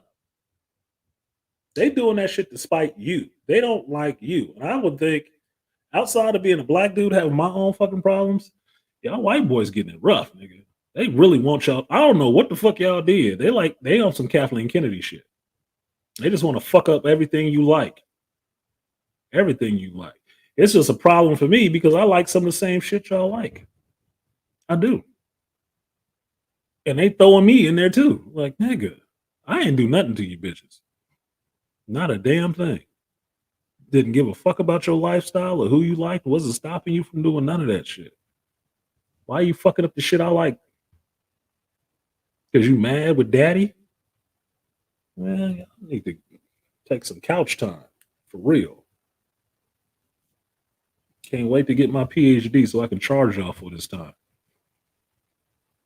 So I don't like that shit. I really don't like it. I don't appreciate it. I don't think it needed to happen. But if I run across the damn card, I will buy. I will keep it. Just what it is. What the fuck? Because I'm still looking for my Driz Duerden card too. So, but that's Forgotten Realms. That's some other deep cut geek shit. It crosses a couple of geek boundaries. But that's my view on it. Appreciate Gary for bringing that shit to my attention, because since I closed the shop, I have not played Magic. I have not gotten to play Magic. And I miss it. I do. When I talk to my son and his stepson now, yesterday, I was talking about, yeah, we got to come up there and we got to play some Magic. You out of school? We got to play. I ain't played in a while. I'm fiending for a Magic game. That was part of my sanity, part of my relaxation, getting to make me a deck and run my deck and see how my deck is playing, have my cards and shit, and just have fun laughing and bullshit with folks. Look, I'm not old enough to be sitting around playing bridge, right? But if I get old enough to the point where I'm in my 80s and I'm sitting in a retirement home somewhere playing cards with somebody, I hope we fucking playing Magic. I really do hope we're playing Magic. I really do. Because hopefully they're all geeks. And we could sit back and play Magic. Because I ain't playing no bridge and shuffleboard and that bullshit. Fuck all that. I do want to be being able to play some damn Magic. Because I don't have a shitload of cards, nigga. I still want to use We talk about when the Black Lotus was a thing and how silly it was. Did they use Felicia Day again? I don't remember. But yes, the card is an instant collector's item that way. And that's what they go for now. They just go for trying to sell you shit harder. It's not so much about the IP that they're using and grafting on the Magic, because all that shows me is they ain't got no goddamn ideas. That they got a house full of people with no fucking ideas on how to make new cards and new realms. They're just using other people's IPs to keep pushing out their own cards. And they keep trying to find ways to jack up the price on these motherfuckers to charge you more money for them. That's it. These aren't the most creative people. There haven't been the most creative ideas coming out. It hasn't been. They get jazzed about mechanics. And these are millennials, y'all. These ain't Gen Xers. These are millennials. These are elder millennials doing this dumb shit. So it's not a slight to all millennials, but this group is fucked up. That group is fucked up. I'll play some Uno. Look, I know a lot of card games. I do know a lot of card games, but I really do like playing Magic. Magic is more artistic and creative fun for me, because my artistic side can come across in playing the game better than any other game I would play. Any other game. Because I have designed my decks to work a certain way, and I can always change it up so it works a little bit differently. And it's more fun to see how this deck, designed this way by me, comes across with dealing with somebody else's, how it can interact, defend, and attack this person who's differently. Because you can buy a stock Magic deck, but once you know how to play the game and you start moving things around and putting other things into the deck, that motherfucker is yours, nigga. It's like modifying a pistol. Just like modifying a pistol, nigga. I got the laser sight and the hair trigger, and I got this kind of little stock and shit. This motherfucker is a nail driver from a distance. No. Pricing has been a problem with all Hasbro's IPs. Yeah, because they keep jacking around the prices. That last bullshit that I saw with them having the collector's set and then the draft boosters and the set boosters. I'm like, motherfucker, you just split it up to make it two separate boxes that people want to buy. Bullshit. It's like this easy sauce box. Like if you don't want to put in the work to buying all those packs, you can just buy this box and all the packs have the rare cards in them. I'm like, what kind of lazy ass shit is that? Oh my God. Talk about sucking the fun out of this shit. That's the fun of Magic cards. Not knowing what the fuck you getting in the bag. Open the pack, you don't know what the hell is in there. And I've seen kids having all kind of rituals, like having OCD, like, this one feels like a millimeter thicker, so it's probably the rare in this one. And the weight-wise, the foil weighs a little bit more than the regular cardboard, so that might be it. You took all that away. Seeing people open packs and get jazzed, like, oh shit, this is just what I wanted. Seeing people get jazzed. I mean, really just excited, like I got it. Holy shit, I spent $4 and pulled a $40 card out this bitch. That's worth my money. I need 2 more packs. You just took all that away. Fuck you. Y'all ruin shit. What up, BMT? Shout out to the BMT, the trigger man in the building. Ready for the Puerto Rican Batman? Here you go. Y'all on the wrong shit about Miles. And let me just say to BMT, why he's in here and everybody is listening. I apologize for yelling at you, BMT, on Thursday night. Nigga. I didn't mean to do that shit. I should not have done that shit. It did piss me off because you know I don't like people spoiling shit. It did piss me off, but I shouldn't have yelled at your ass like that. I got a little bit more respect for you than that to be doing that, and I shouldn't have did that shit. I didn't feel good about it afterwards either. So I apologize to you for doing that shit. And that's not being weak, it's just being a man. Like if you do some shit wrong, you don't have to call yourself on that shit. Understand how you deal with people. That was kind of foul. That was not personality wise for me. The troll deserved it. You didn't deserve that shit. So I should have handled that shit better. They got Magic on the phone if you still want to play. Yeah, I don't play Arena. Because Arena doesn't work exactly the same way as playing it on the tabletop. I like the personal interaction of playing it on tabletop.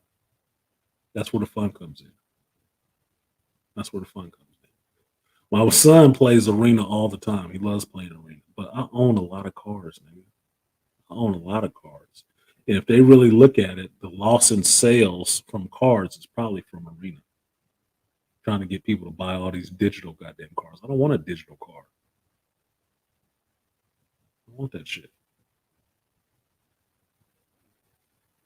I want to be able to take this green Dublin season out this deck and put it into this deck with these fucking sapperlings or something else. Or put it in this green red deck with goblins and shit.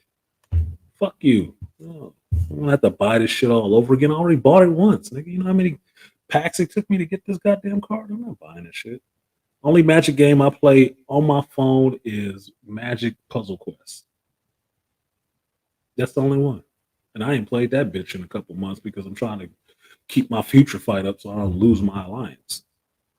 And Pokemon Go. Just saying. So, other than that, I don't have time. Self-accountability in action. Yeah, it's self-accountability. And I told BMT that night. It didn't go long. I didn't have to wait till Sunday to tell his ass. I told his ass that night because I can find some way to get in contact with his ass. I told him that night. I apologize, man. I'm sorry for that shit. I shouldn't have did that shit. I shouldn't have did that like that. Shouldn't have. But that's just me. I try to be decent with people who deserve me being decent with. Assholes get asshole treatment. I don't have a problem doing that shit, and I won't apologize for it. Fuck you. You earned it. If you earn that negative interaction, then you deserved it. But in that BMT situation, I could have been wrong. It could have been a trailer out there. I almost went to look for it, but I didn't have time this weekend to look for it to see if there was a trailer out there that had Spider-Punk in it. And because it was a possibility, it did, because it's a Sony movie and Sony spoils everything in goddamn commercials and trailers. I owed him an apology. It might not have been a spoiler at all. It might have just seemed like a spoiler to me because I told you I watched one trailer and I was done. I didn't watch no other trailers. I didn't watch any other trailers of Across the Spider Verse. I saw that first one. I already knew I wanted to see it. Done. I'm not watching shit else because Sony spoils shit in trailers ridiculously. And I heard it echoed listening to somebody else do their review talking about, yeah, everything that was in the trailer was in the movie. I said, I ain't even seen the trailer, so I didn't know this part was going to happen at all. It was amazing to me. Thankfully, I didn't watch the trailer, so it wasn't ruined for me. So because of that, I had to apologize to that brother. I could have been 100% fucking wrong. 100%. So err on the side of caution. Go on that apology. I respect that man's, internet as it may be. I respect that man's internet friendship. I do respect that shit. And I'm not just going, fuck it off just because. But that's just how I operate in my life. I don't need no unnecessary bullshit for no reason at all. If I was wrong, I was wrong. What is it taking away from me to say that shit? I'm less right about other shit? Nah, that's not how that works. It's not. I could be wrong on one thing and 100%, tits on a bull right on the other one. I remember I paid a guy $50 to help me build a magic deck, and he took me to the shop, and for 70, he built me a deck and gave me the money back and said, "Let's play." He paid for it and just wanted the frame. Because that's how magic players are. Real magic players, they just like to have somebody else enjoy the game. It's a fun game. Once you know how to play it, it is a fun game. You can play that shit your whole life, no matter what age you are, with any age group of people at the same table, and have a good game. My son's stepson, Jakey is going to be 12 in another month. He's going to be 12.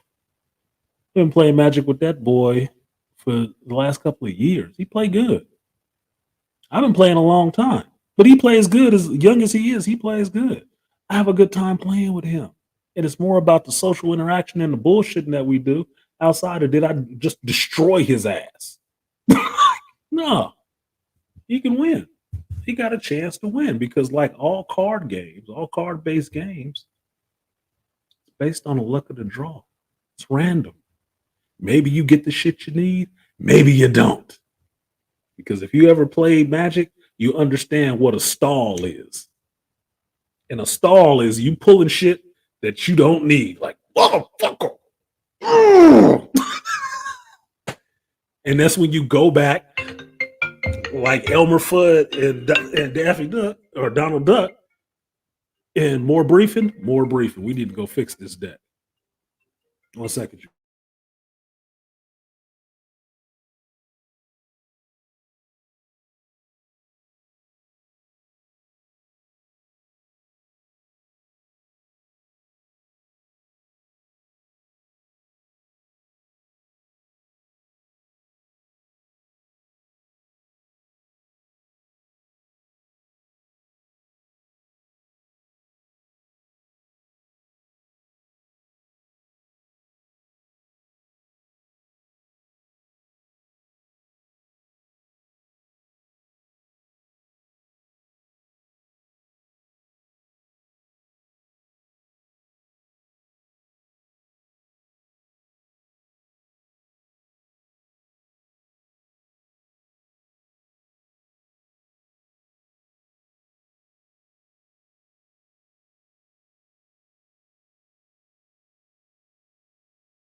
Well, that woman was pleasant.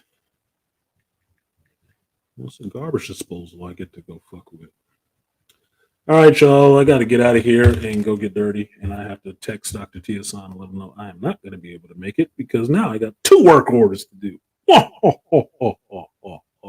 Two work orders to do. And Dr. T, if you watch this on the playback, I wasn't bullshitting. I have to go do these work orders now. Now I have 2 of them.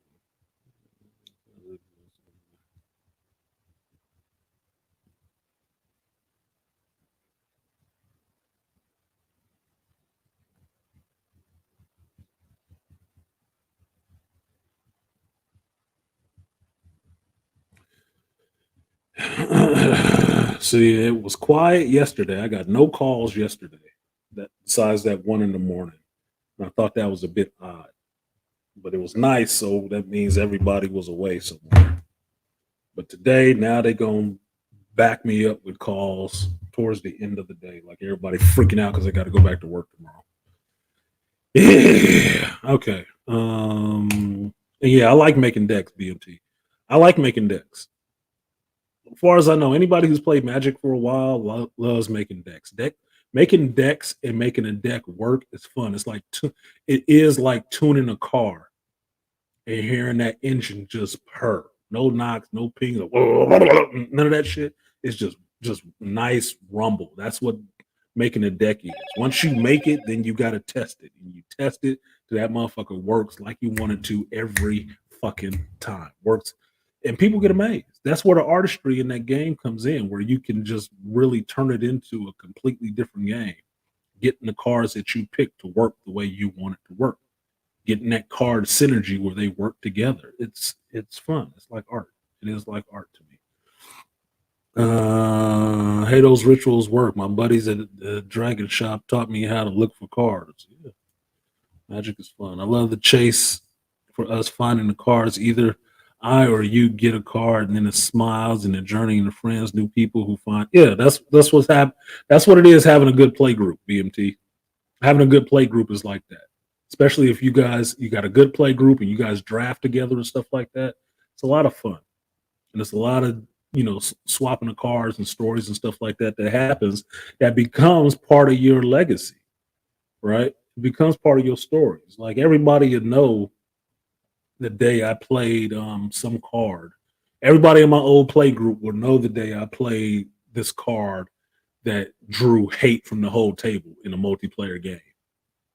I think it was Twist of Fate or some shit like that. And everybody had to go through and drop like 3 cards or something like that. I'm playing at a table with like 12 people. They hated that shit. They hated it. And you know what happened after that? Everybody wanted to attack me. In turn, motherfuckers start coming after me. It drew so much hate. And that was the fun part of hate. Because it's just in the gameplay. Like, nah, fuck you. Because you made me drop those 3 cards that I wanted to keep. Fuck your life. I'm taking your ass out. We got to take you out. Done with this shit. That's part of the fun. I like playing big multiplayer games. You're my friend, Artisan. Move on and get building. No, for sure, BMT. You know you good. You're my trigger man. You the trigger man. You the trigger. So I shouldn't have did that shit. It was kind of out of line for me.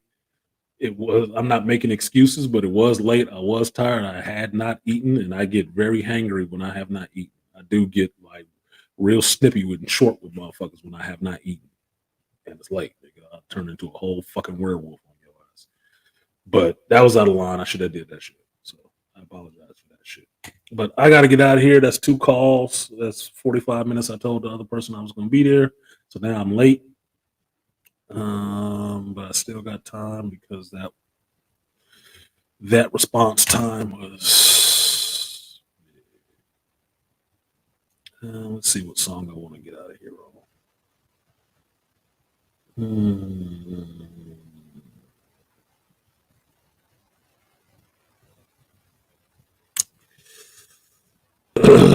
Yeah, I'll get out of here on this one. Let's do it for the East Bay. Shout out to the East Bay.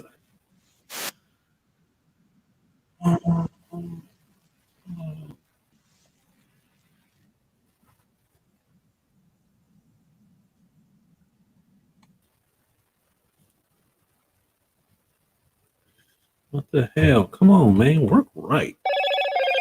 Standard shit not working when I'm trying to do some shit. There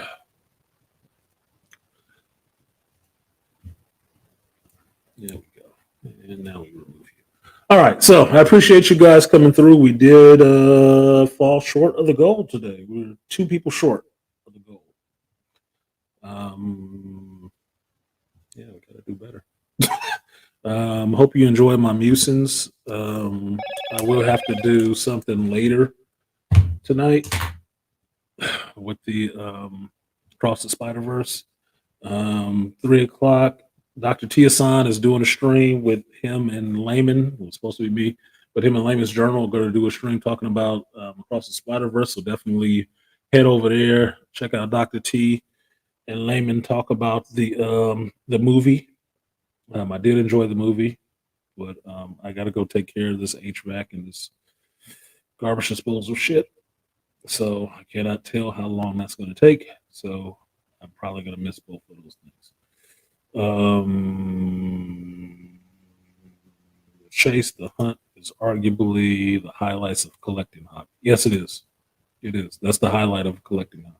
Same thing with finding that comic you was always looking for. It's the same shit. Same thing with having baseball cards and finding that card that you wanted. That is the fun of that shit. If you just make packs that have all the special shit in it, it's not any fucking fun anymore. There's no work involved. Everybody gets a trophy generation thinking. That's how you know it's millennials. And that's nothing against the rest of you guys who cool, but some of your cohorts, you need to talk to them motherfuckers. They fucking up a lot of good things. So thank you guys for coming through. I have been artisanmc. I do this every Sunday, 11 a.m. Pacific time, 2 p.m. Eastern Standard Time, and 5 p.m. in UK time. I don't know what time frame that is. I'm not thinking of it right now. Come back next time when I'll talk about geekdom, movies, and everything involved in that. Next movie I'm going to check out next Thursday is Transformers Rise of the Beast. So look for the reaction trailer to that. And look for my new book day stream on Wednesday, and then my Geek Speaks in the morning. Thank you guys for coming through. Thank you for everybody who donated to the chat. And I will see y'all next time. Time for me to put on my cape and go save some people. Peace. See you next time.